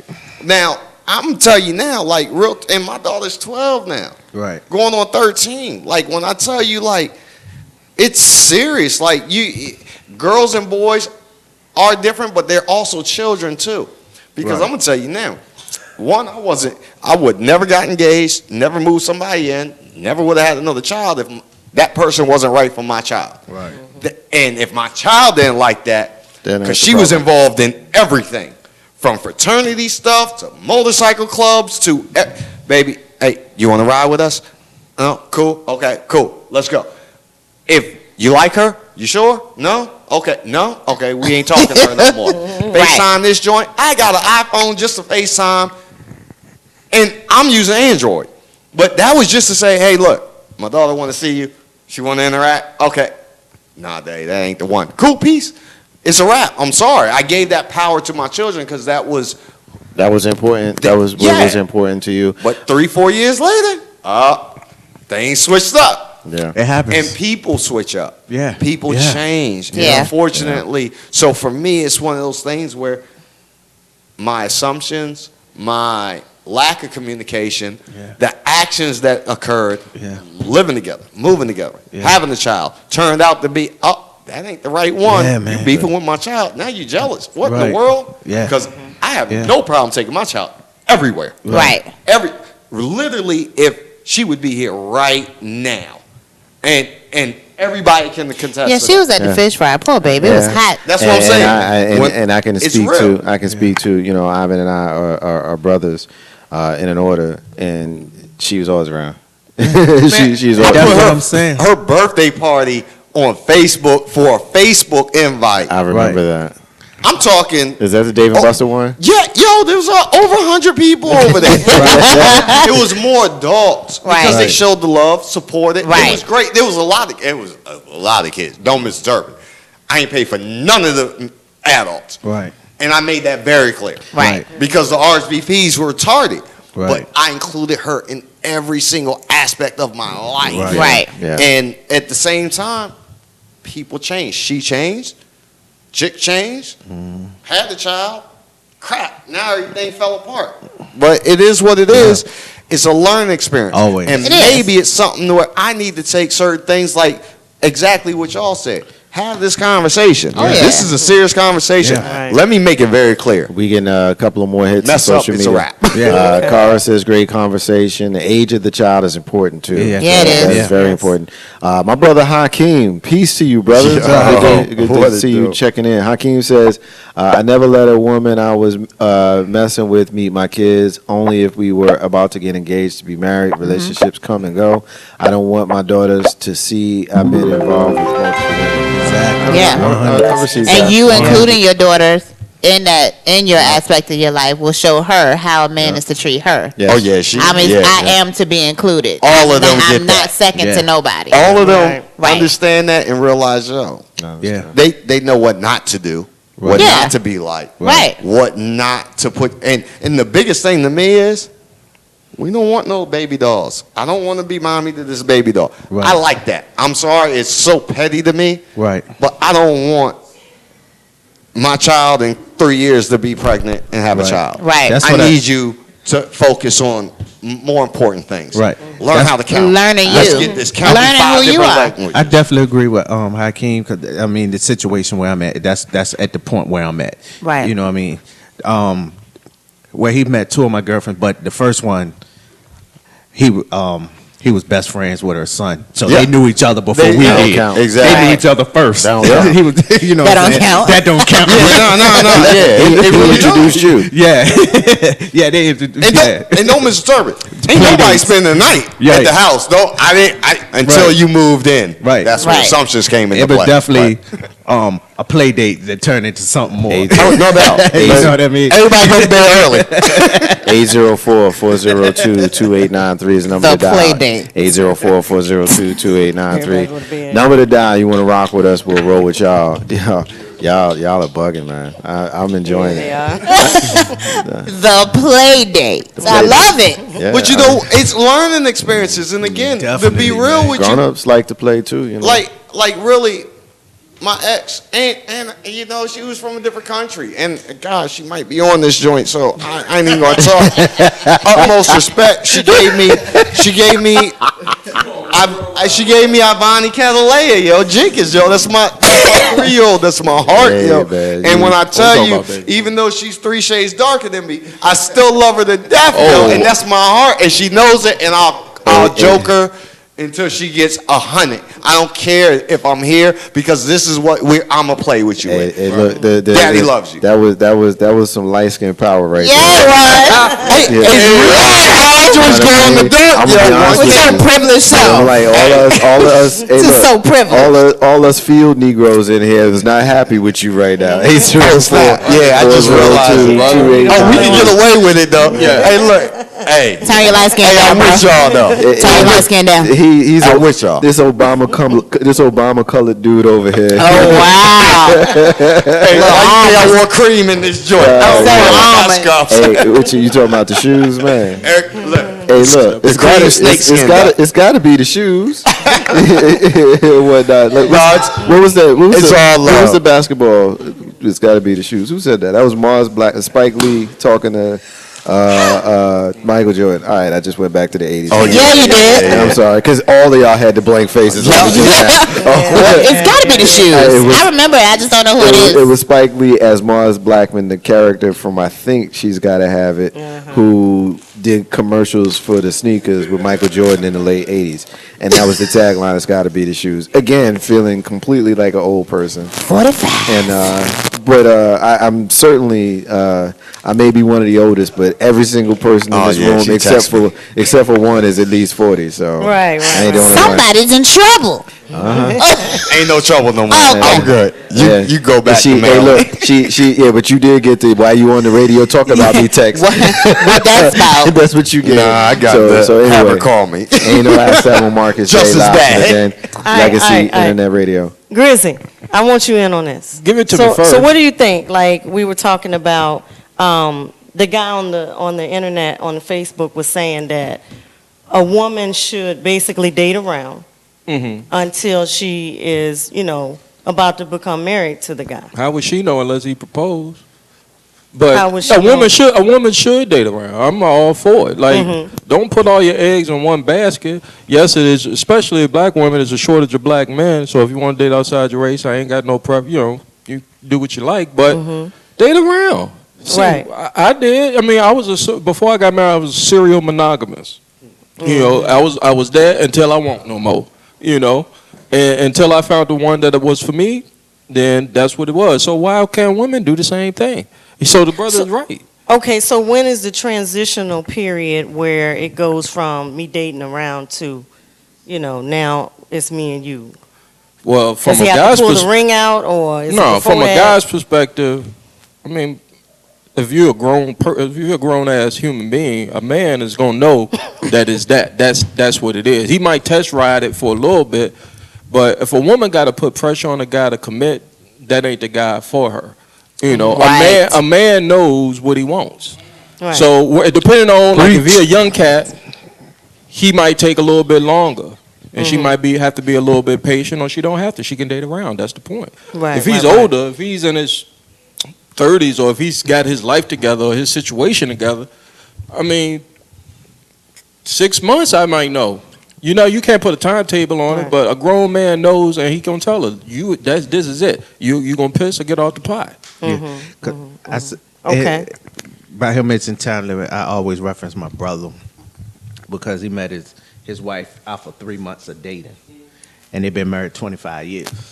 So it's really no time limit. Yeah, ain't no time limit on it. He just knew, and when he popped up to the house and was like, "We married." You looked at him crooked, I but looked you at him understood. crazy. First of all, I haven't even met the girl yet. Right. You know what I mean? One of my boys is. And I looked at him. I was 16. I'll never forget. It was a Saturday morning. I've been drinking Cisco and Mad Dog all night. Oh my God! I know you. You touching yourself in right now, dog.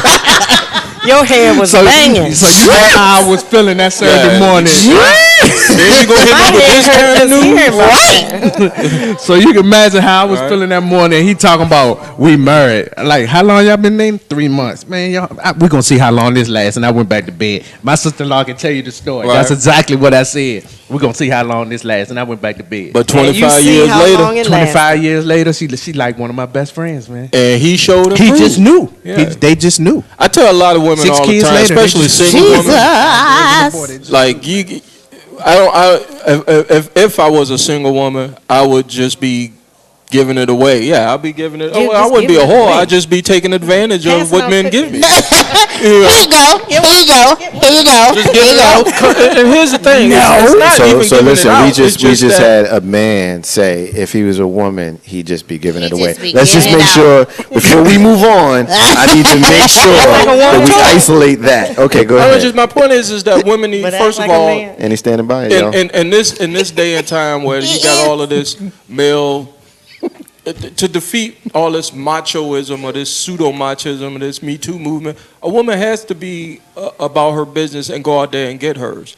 I mean, that's the only way you can probably get respect from the guy that's going to marry you. You got to let him know what it is, what it look like, what it's hitting for. That's a good point. You know, so if she don't, she going to get dogged out and get taken advantage of.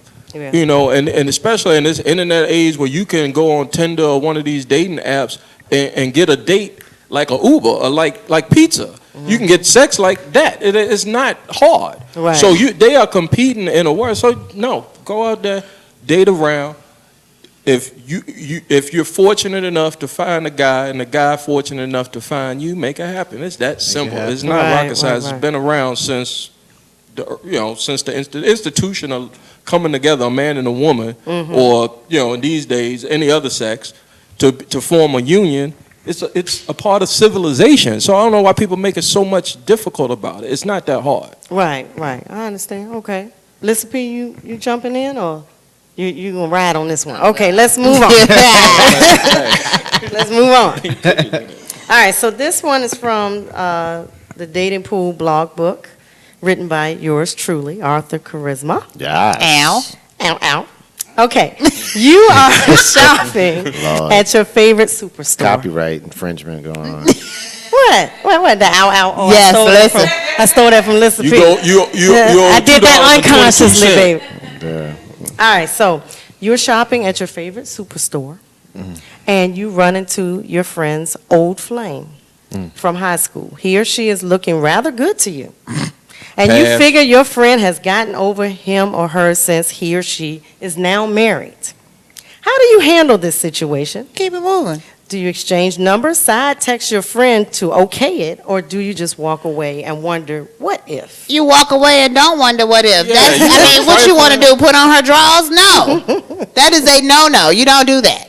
Nah, you just... That is a no-no. You can't control what your brain does. Did it say your homeboy or your friend? Old friend? Your friend. We still friends now? It doesn't matter the sex. Y'all still friends now. That's your homeboy. Nah, that's and off limits. You see his old chick, That's but he's limits. married now, so moved on. It doesn't matter. Oh, okay. It doesn't matter. That don't matter. This is such an easy, definitive answer for me. That's cold. Yeah, that's the and you know what I'm gonna do? I'm gonna go see her and say, "Man, I seen your old girl at the grocery You store." can have fun with it. Yeah, you she can was have looking fun good with it. too, bro. She was looking kind of good to me. Damn, But what if he around. okays it then? What if he Why says, would he okay it? "Go ahead, man. Go ahead and I have wouldn't do fun." it's just weird, man. It's kinda just weird. Everybody's bro code is different. You know, there's some bro code that if you get an endorsement, then so be it. endorsement. But you shouldn't be seeking an endorsement. Right. It's weird because if it gets it gets serious, then who coming to the wedding? Who getting? Then the it's gonna invitation? be like. You gotta bring her around him and his wife. I'm gonna tell you and then this. she gonna know like it takes a whole. It's just weird. It takes a whole lot of maturity to be able to deal with a situation like that. and I'll just say it. I'll just say it that way. Right. Yeah. You know, it can be done if everybody is vested. Right. There has to be extraordinary circumstances to come into play. Extraordinary in the sense that I don't have an analogy or an example. I'm just leave that to your own imagination. Right. There has to be extraordinary circumstance of which. Yeah, Marcus, Right, I'm gonna have to because what if, piggyback. I doubt that because some pettiness will come up if not this year, 4 years from now. Because I'm gonna say, so did you do it to her like that? Like Right. something's gonna Trust come me. up, or he's Like, gonna say something like, I that's can't even- never gonna be. That's right. not. A I good can't idea. even call him to be like, yo, scoop, my girl up for me. You know, I'm running a little late. You know, like my homeboys call me like, yo, can you run by, scoop my girl up, take her to the house? I can't even do that. Or Because he's gonna be like, or if she's doing the tap dance kid on your last nerve, Right. You want to call your boy, right? You probably shouldn't call your boy, right? He gonna say to you, yeah, That's why we broke up. Right. It's just too much, bro. It's just too much, man. I have curbed Too the much friendship crazy. because of that situation right there, and I wasn't. Now I got a good question from anonymous. We respect anonymous. Got a good question from anonymous. Anonymous is asking, what if you met her and found out later they dated? I think that's a good question. I couldn't go through with it after that. I think it's a good question. changed the game, man. I think potentially it could.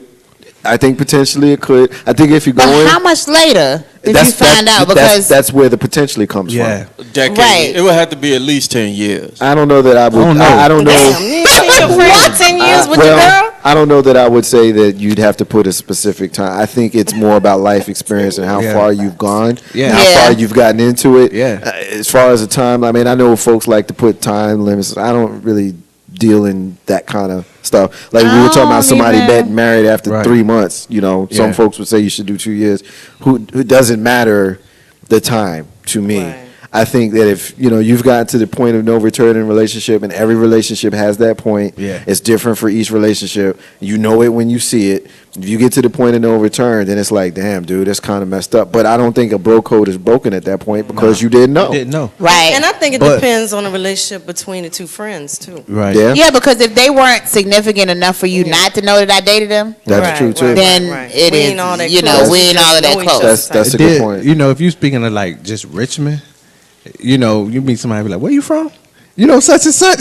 Of course. You start running down your boys' list. That's I do that all the time. You don't know none of them? All right, it's funny too because my network in Jersey City, it's our friend group has a lot of tentacles with it. It might be, maybe 5 or 10 guys that are constant in and out of friend groups.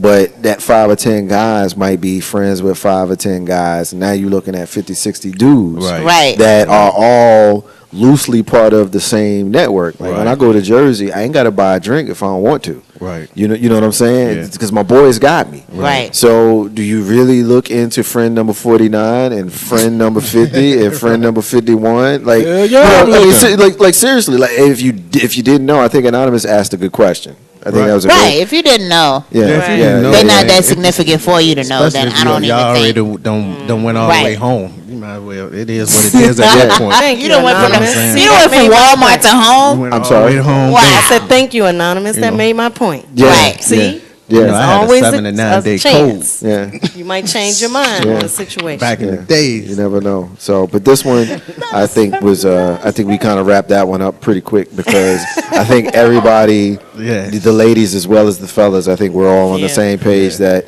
That's just messy and creates too much potential for hard feelings and drama. Movie. And I wouldn't be okay with that. So that would make a good movie, though, wouldn't it? Tyler Perry. No. Yeah. You said no. No. Tyler Perry movie. Because I'm not driven by salacious things and pettiness and all that kind of stuff. I'm personally not driven by any of that. You know what I mean? Like I don't want that. So I don't enjoy watching that play out in Tyler Perry movies. You know what I mean? Because it's too real. Right. And I don't want to see that. Right. Because somebody is really going to end up getting fucked up. There's my second one. Second one.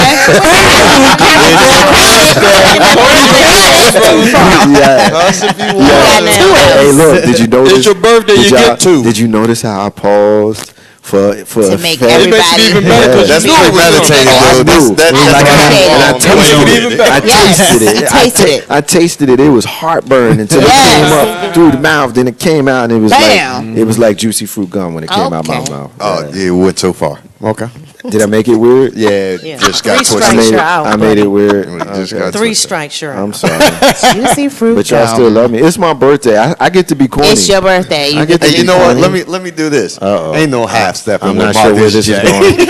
I'm not sure where this is going. No, you good. You good. Yeah, okay. You messing with me. Ain't no half step. Marcus J. Live from the Dan Legacy Internet Radio.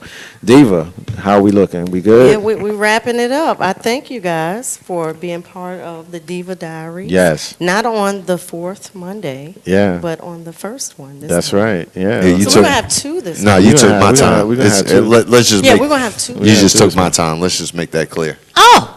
I'm just joking. I'm just Everybody feeling something? I chimed in No. He, Trust look, that. he just marked his first Monday of the month territory, didn't he? Yeah, he did. Oh, that's what it is. I took He peed right on that tree. A little too far again. Yeah. Good. Hey, right. He Hey, peed right park on that the with the tree. juicy Right on fruit. that tree. I can't. Lift the left leg, Yes. not the right. Ain't no hashtag Marcus J.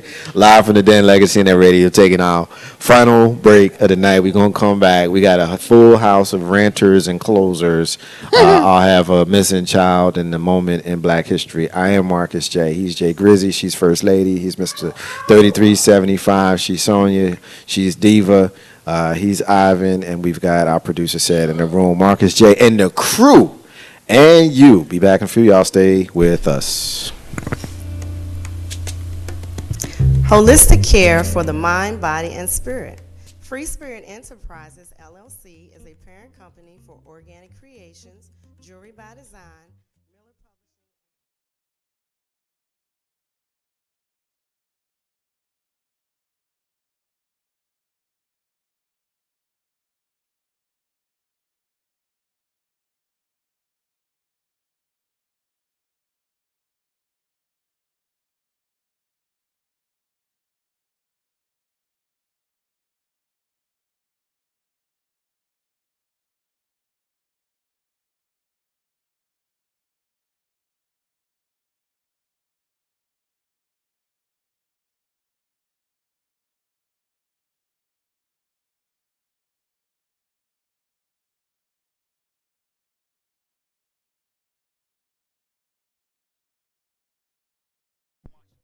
To my own destruction, having fused with petty people with their own dysfunction. Popping handlebars, riding out the tough emotions. Chased with liquor just to numb all of my mind commotion. I was so filled with all that rage that my world had spiraled into a cycle of self-loathing and senseless violence. Into a box, a corner that kept my mind so childish. I couldn't see that I followed my own sight so blindly. You ever seen your light flash when it's burning down? That desperation that make the toughest man bow his head. The strongest odor got before it lay you down. I felt it too many times. That night I broke it down.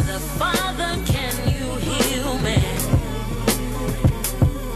Because my feet are getting weary. I sacrifice my all to you. Just help me on my path as I walk your every word and follow your commands. I need a new walk.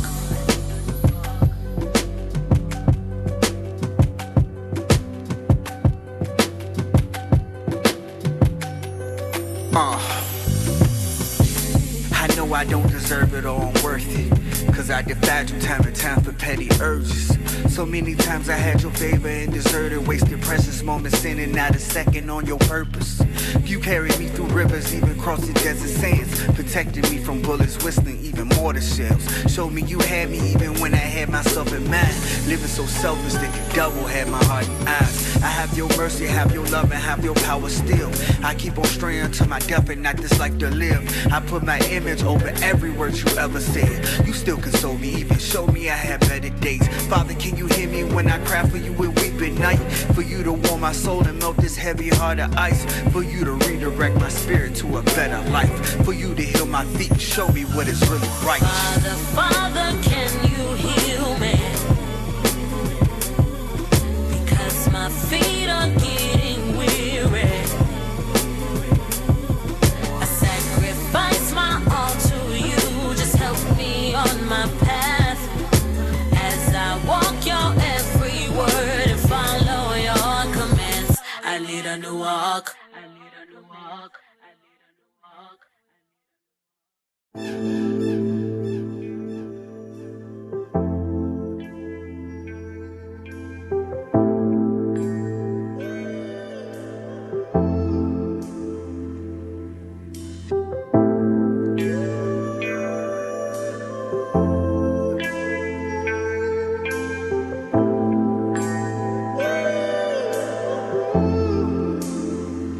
Yeah. I pray that God never release this pressure, cause I know through all the pain I'm his diamond treasure. I'ma stand on my two even through the On our show, first Monday of June 2019. Today is June 3rd, 2019. my 45th birthday. Very excited and happy and proud to have the crew that has come tonight to join me and us and fellowship as we got through tonight's show. We talked about a lot of really cool things, and we will continue to do that tonight as well as throughout the rest of the year. And the time that we have here at Legacy Internet Radio is very, very precious to all of us. So we thank everybody who is participating, whether you're listening to us on LegacyInternetRadio.com, or if you're listening to us on Streamer, on Simple Radio, on TuneIn, if you're watching our live feed right now on YouTube, we appreciate all of the support. So I'll get mushy and all of that type stuff, but oh my goodness. Oh my goodness. Happy birthday to you. Happy birthday, dear Marcus. Well, I'll be damned. Happy birthday to you. That's not 40. That's a 45. Actually, you know what? I thought it was my birthday. I can see your work. I can see what you was doing. I see what you was doing. So she's got the candles. They ran out of candles for you, They bro. on the candles, and they've got the candles arranged as a 4 and a 5. I see the work. I can see it. Yeah, man. So, shout out to our first lady and to our sister Sonia for putting them candles down, and shout out to Grizzy for being here, and Diva and Niece got it in, and Ivan and Says back here, and I appreciate, man. This is a humbling moment for me. So if you don't blow that out before the wax melt, before it catch everything Y'all on fire. do realize- is this on? Is this? Hold on, are man. you recording this? Hold on, it's all being recorded, and don't rush me, man, because old people. That's his authority right there. They're about take the show people again. My have bad. No, I ain't even show. It's just the age. Cause see, things get slowed down. When you become a middle-aged man. So anyway. Sanford and Son, you got it. 50. I'm closer to 50 than I am. You Sanford and Son's third nephew. Yeah, I'm like George Sanford. All right, so here's my wish. Got it. Don't spit.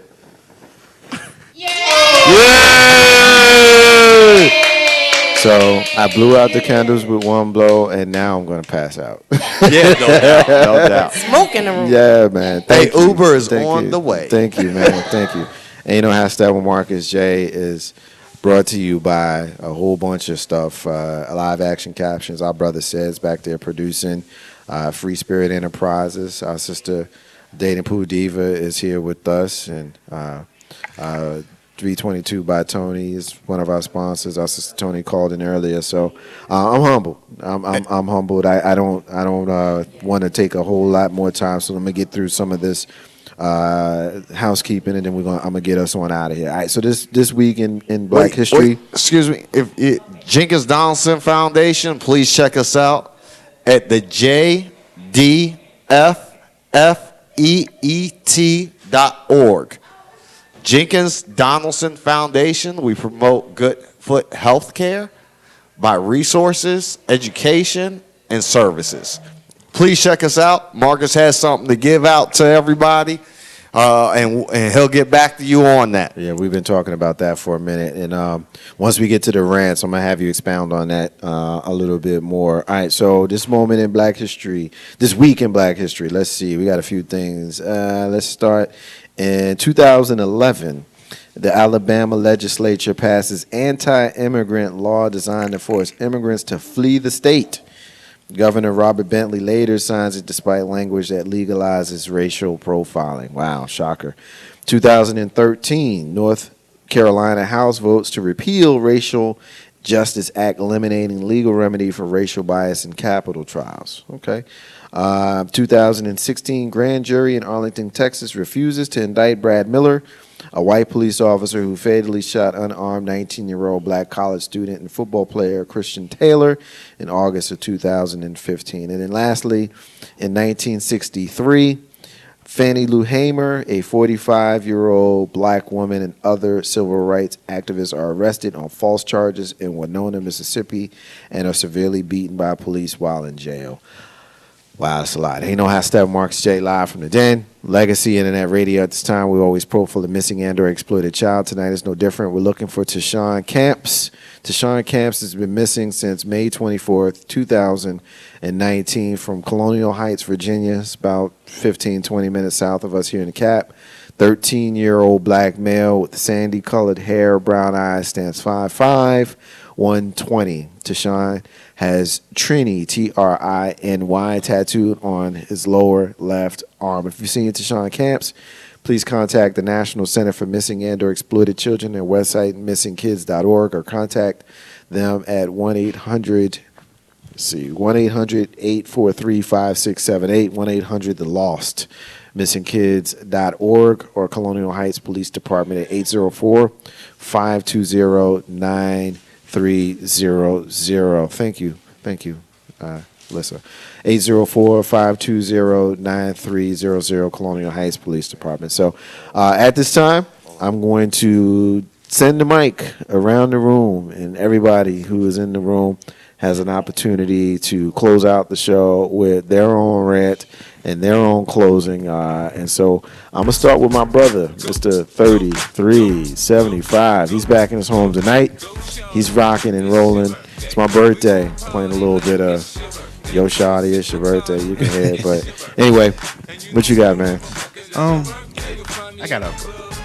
It's a rant, but it's a serious rant. Earlier last week, at a community event, a young girl got killed because some guys was out there at the community center acting fool. She was 9 years old, and it got me to thinking my son 8. We go to those community events. We go to movies in the park. We go to those type of places. So it really scared me that this could happen to anybody's child. Then a month before then, it was a young girl that got hit. The same thing out in the community. Cheerleader, little young girl cheerleader at Chamberlain Packers. She recovered. She's doing well. I seen her a couple of weeks ago at a Fresh Fry. She's doing well, but something has to give. You know, the violence has to stop. You hitting our kids that haven't even lived life yet. So we have to, as a community, as a people, we have to figure out what can we do in the community to stop the killing, stop the violence. And that's one of my missions that I thought after football season I was going to relax for a month and a half, but this really been on my heart, and right now I'm just trying to figure out a way. What can I do? How can I get out in the community? How can I get the people together, to try to stop the violence in the city? So anybody having any suggestions, anybody want to get with me, I'm here. You can hit me up on Instagram at Mr_3375. I'm on Facebook at Jeff JT Thomas. Any kind of, or you can hit Marcus up. You can call the radio station or whatever. So that's my mission right now. Fathers Against Violence. So that's my rant for today. You got it. Ain't no how stepping with Marcus J. Live from the Den, Legacy Internet Radio. We in our rants, we in our closings. The inspiration of Legacy Internet Radio. And he's back there in the Sham Pipple room with the First Lady. Green Room version 2.0 with Jay Grizzy and Lissa P. You guys are up next. Grizzy, you got the mic. You up next. Wow. Pass it on to your partner when you're done. Again, brother, happy birthday. Glad to know that these most recent birthdays are very poignant for you. Yeah. My little statement for today is I encourage people to go back and look at the history of the United States deeper than what they give you in the textbooks or the college universities and everything. I mean, you got the internet, so it's there for you. You could dig a lot deeper. Go down a rabbit hole for a moment on the internet and pay attention to Reconstruction after the Civil War, and pay attention to the similarities, even closely related to the time, the arc of it, of black people and their relationship to the United States of America. And I want you to, especially the young people, if you do that, you will then be able to correlate what's happening in 2019 the same way it happened in 1870 or 1868 when Andrew Johnson was impeached because after the Union won the war, they wanted to reconstruct the South, and he kept them from reconstructing the South or allowed the Southern Democrats to come back into power to keep pretty much slavery intact. And as opposed to right now in this day and time where you had the first African American president that was voted into office, Barack Obama, in 2008, you get this backlash from white folk and even put up Donald Trump, and he's the Andrew Johnson of today. This is repeating, and I firmly believe that we in the younger generation of people of color, and now they've incorporated into their hate Hispanics and Latin people, because the country is getting more browner. And it's all out of fear. That's my personal belief. It's not from anything but ignorance and fear. And the only way to combat that, just like in Do the Right Thing, what Radio Raheem say? Love, hate. We got to love each other more. We got to take care of our babies more. We got to protect our kids. We got to go out here and not only protect them, but give them, like the brother said earlier, give them the education that we all know that the school system is not going to give them, to prepare them for what's coming down the road. Because if not, they're going to have to end up doing what the people before us did and have to march and fight dogs and get water hoses pushed on them because they fighting for rights that we had at one point, but we didn't stand up for it. And that's my point, Marcus J. Appreciate it. Happy birthday, bro. Again, happy birthday to Marcus J, to the real 45. I'm so happy that I got to celebrate it with you and with all the rest of our family who's in here today. I just want to close out by saying, I know at this point it really doesn't help, or you probably can't feel it right now, but so many peace and endless blessings to all the families in Virginia Beach who was just affected this last week. Man, I used to be so up on, we got to do something with guns. We have to do something with guns. But then I really sit and realize it's not guns. It's the people. It's the person who's picking it up. A lot of people want to talk about doing background checks and things like that. And some of these people who, you know, when things come out, they've purchased these things legally. So again, when we go into talking about the mental health status of things, I don't want people to think that they're so good that don't think that it cannot happen to them. Anything can happen, just like what Mr. 3375 was speaking of, the young girls who had gotten shot, and just the senseless acts that are going on now with guns and with people. So with that being said, we need to be mindful how we treat people, how we talk to people. You never ever know what people are going through. In Virginia Beach, they said this man was a disgruntled employee. I urge for these employees to be more sympathetic and empathetic to your workers. No, of course, if you do some things that you know you're not supposed to do, then yes, actions do need to take place to keep everybody safe. But a lot of these people, when they write these posts and these memes to check on your strong friends, I think everybody needs to take heed to that, because somebody is always going through something and you never know. So again, peace and endless blessings to all the families in Virginia Beach. Peace and endless blessings to everybody in the Richmond City area and beyond. More love, less hate. Thank you again, and happy birthday. Until next year, sir. You got it. Thank you, First Lady. Ain't no how Steppin, Marcus J, live from the den. Legacy Internet Radio, my big little bro, Ivan. What you got, bro? Hey, look, first I got to shout out my mother, yo. My mother posted on here, gave a message, love is the strongest force on earth. We have to knock on doors and get out to vote.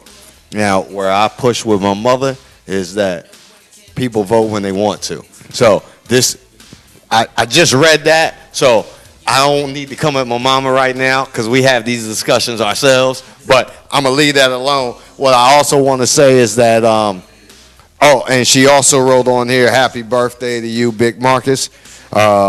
Mama Jenkins said, hey, look, she on here. She about to get into all of y'all later on your own pages. It's all good, but don't interrupt me right now because this is my rant. Let me just say this. Hey, I love it. I appreciate all of y'all. God bless y'all. Utmost respect for everybody in the room. Like, real talk, like, this is what it's about. And it shouldn't just be about in a special occasion. Shouldn't be just about Marcus's birthday because he's not special. But, no, that's my dude, yo. And honestly, I thank you, Marcus, for allowing us to be a part of not only your day, your station, but your life. Like, that means a lot.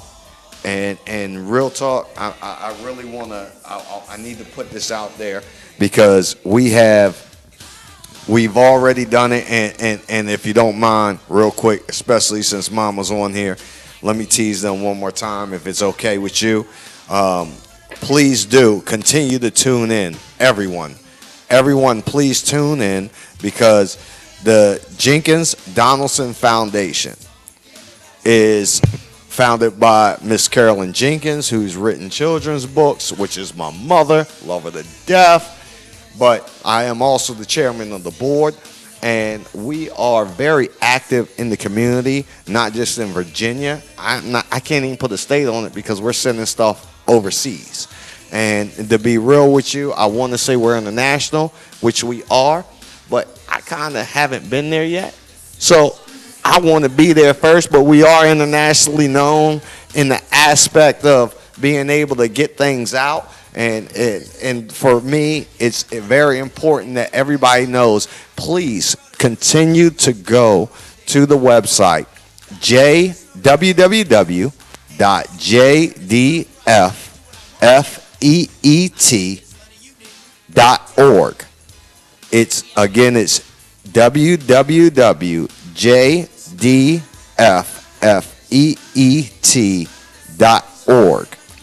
The Jenkins Donaldson Foundation, we promote great foot health care through education services and resources. And we are working together with a lot of additional organizations to get things out.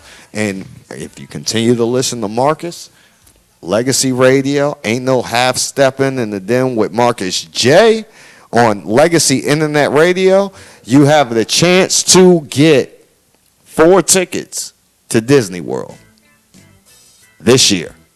So, family of 4, tickets are there. Come check them out. Check us out. We got it going on. Compliments of Jenkins Donaldson Foundation promoting good foot health care. 3 out of 4 adults have foot problems. They might not say it. They might not know it. But it's there. And if you got the money to afford a podiatrist, check it out. Prove me wrong. I'm not wrong on too many things, especially numbers. Trust that. I guarantee it. Much love, utmost respect. And also, I also want to say this, and it'll probably be brought up, but our sister over here has a Father's Day flag football event. Yes. Which my motorcycle club, I am moving in every different route. Golly, I'm so glad I'm retired. But to be honest with you, we're here to volunteer and here to work, not just sit back on the sidelines. Beardfield at 2120 Findale Avenue, Richmond, Virginia, 23222 on June 16, 2019 on Sunday. Father's Day flag football. My motorcycle club, I am secretary, GOAT, 100 plus riders, is a part of the sponsorship along with Legacy Radio, Legacy Internet Radio, Lady Unity Riders, the Society Nails and Spa, 2T's Management, Ace Insurance, Taylor Truth Podcast, And everybody else that wants to come and support, the contact information is on there, 804-258-0691. 804-258-0691.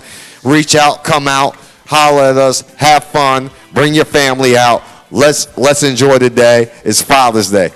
Everybody's a father, even without kids, male or female. You all involve or interact with the community. It takes a village.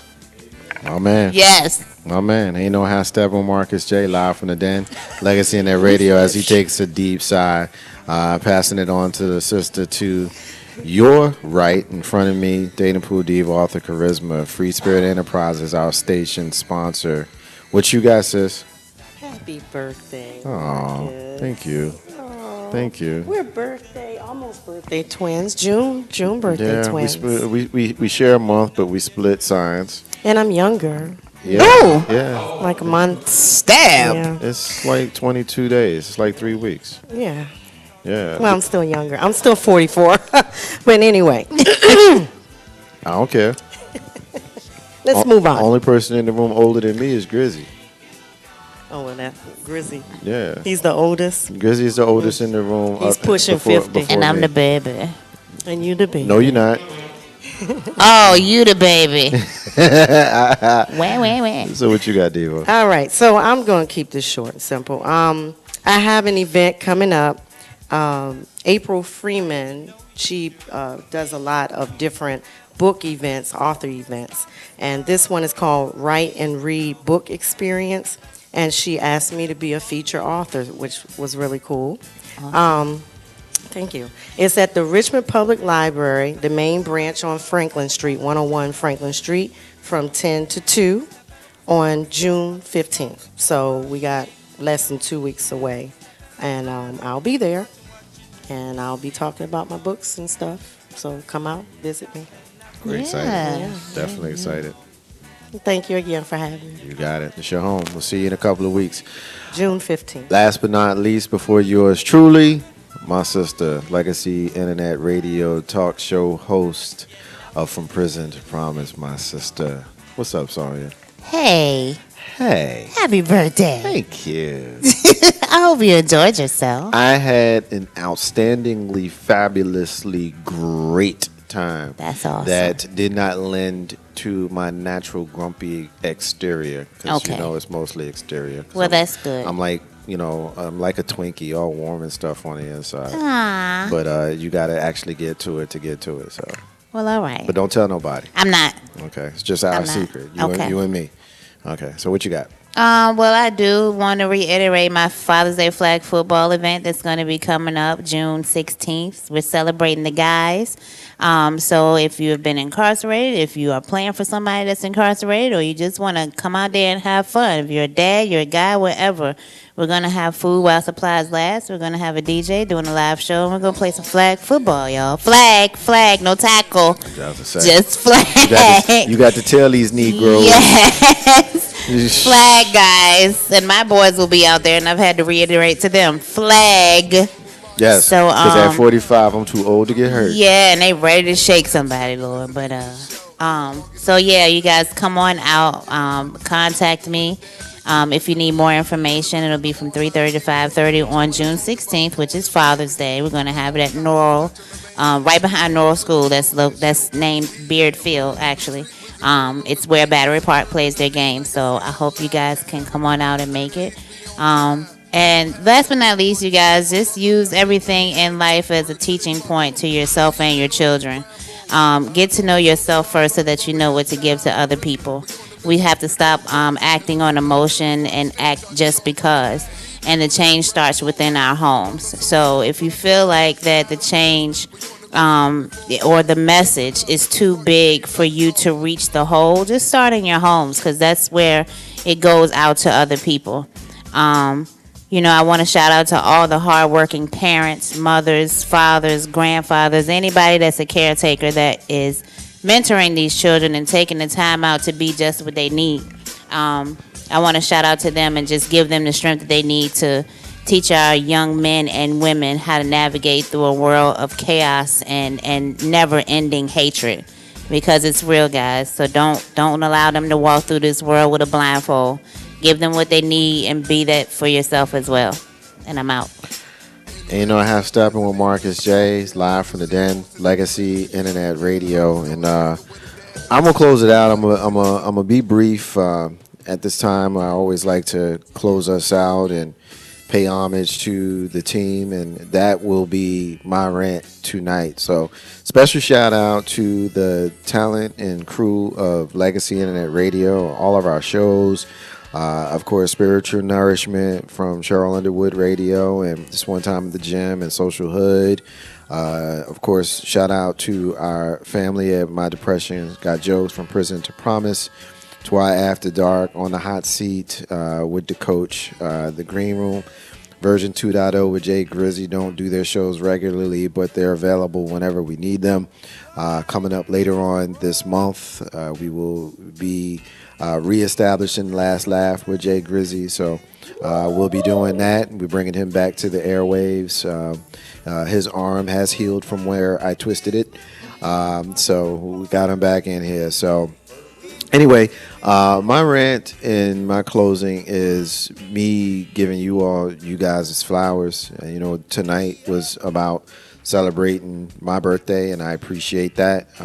But my birthday has been something that I have kind of grown to enjoy the last few years. And, you know, I'm notoriously private when it comes to it. But, you know, you guys made it very special today. So I want to give a very, very special thank you to my brother Sid, who's been here, hasn't grabbed the mic, but we couldn't have done tonight's show without his production. So he's been producing the YouTube and the video, and so thank you to him. My big little brother Ivan, our relationship goes back a long way, and he had a large part of making a lot of positive things come true for me. I'll just say it that way. And so when he said that we're trading places, we are absolutely doing that, and that's part of the reason why I call him my big little brother. So I appreciate him. I appreciate that. Of course, the Diva. Man, we've been doing this since before Legacy and Radio, you know, and I give you the same flowers. But the reality is, you know, I want you to know how important you are to me in the show. Yeah, you bring content, but you bring family. And we've been in this together for a long time before we had a place to be, when we used to have to call places and ask them if we can be in their space. You know, and then we would have these events, these public events that, with all due respect, folks is kind of doing now, but we was doing this years ago. And not as a shot, is more as us paying ourselves homage, you know, that we were doing live events before most of Richmond had caught on, and you was doing that with me, so I appreciate you. Of course, Sonia, the first day I met you, I said, this is my sister, and I hope she likes me, because I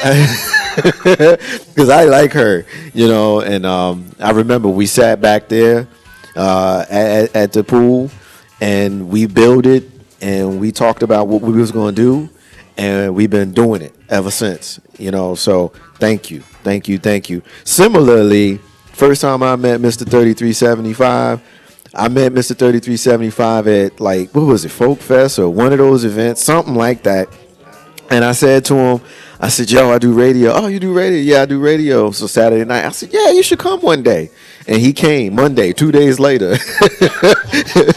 And he's been here ever since. And, you know, his usual vocation keeps him from being with us on a regular basis. But the fact that he's here when he can be is important and very shows how much we care about him, that we named a part of this room after him. And my name ain't on no part of the room, his is, so that'll tell you how much we love him. The inspiration, Jay Grizzy, hey man, I call him the inspiration. Like, what more can I say? If it hadn't been for this man tapping me on the shoulder and say, hey, we about to do this radio show, I need you to be down, you know, as his sidekick, we wouldn't even be here. So thank you to him. And last but not least, the First Lady, Lissa P, is the heart and soul of Legacy in that radio. It just quite frankly wouldn't be the same unless she was in and out dropping her personality on us, dropping her wit on us, and basically just being her. So I appreciate you, First Lady. I appreciate all of you guys. Thank you for spoiling me, and thank you for softening me. I know I'm not easy to deal with a lot, but you guys do. And on a day like my birthday, when y'all know I don't like surprises, y'all came to me and said, I want to do something, but, don't be an asshole. Let us do it. You know, and it went down the way it went down, which was perfect. Is an absolutely perfect way to end an amazing, outstanding 45th birthday. And I was born at 1:10 p.m. And at 1:10 today, I was exactly where I wanted to be. Awesome. So that is Marcus's unrelated rant. It's got nothing to do what we in here talking about tonight. And I got a funny story that I will share with you guys off the air, so please don't run away from me. I did take a bath today, so if you smell me and I think it's because I'm nervous. I don't get nervous often. I'm a little bit nervous, but I do have a funny story to tell y'all off the air. Ain't No Half Steppin with Marcus J, which is live from the Den. I want to remind everybody that independence is the key to building your legacy. Also, I want to say peace to all of the stars and all of the squares. The abundance of water, the fool is thirsty. Those are the words of Bob Marley, who you hear singing in the background. Authenticity has no competition. Ain't No Half Steppin with Marcus J will re-air in its entirety immediately following this airing. And we'll be back here live from the Den, Legacy Internet Radio, next week, y'all. Deuces, index middle. Peace.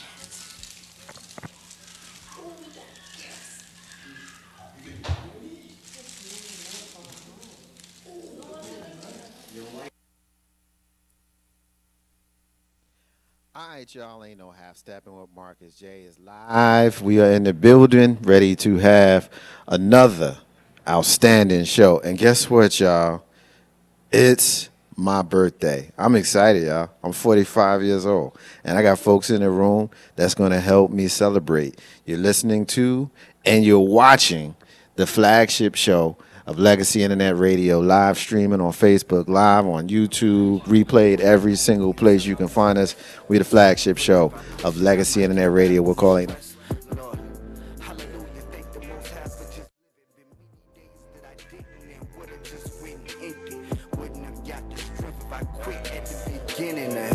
taking my life and molding me with his lessons. Not seeing them as a punishment, seeing them as a blessing. Seeing that he been talking through moments of most resistance. Seeing that if I humble my head, I could see heaven. Not in doubt but in living. My strength ain't in my vision. My weakness ain't my faith. I'm weak because it's empty. And every day this pressure keep building, I'm getting lifted. Getting high past the firmament's imprisonment. Cause this my affirmation and it's prophecy. Yeah. I pray that God never release this pressure. Cause I know through all the pain I'm his diamond treasure. I'ma stand on my two even through the pressure. With my mind on the goal to never lose his blessings. I pray that God never release this pressure. Cause I know through all the pain I'm his diamond treasure. I'ma stand on my two even through the pressure. With my mind on the goal to never lose his blessings. I pray that God never release this pressure. Cause I know through all the pain I'm his diamond treasure. I'ma stand on my two even through the pressure. With my mind on the goal to never lose his blessings. I pray that God never release this pressure. Cause I know through all the pain I'm his diamond treasure. I'ma stand on my two even through the pressure. With my mind on the goal to never lose his blessings.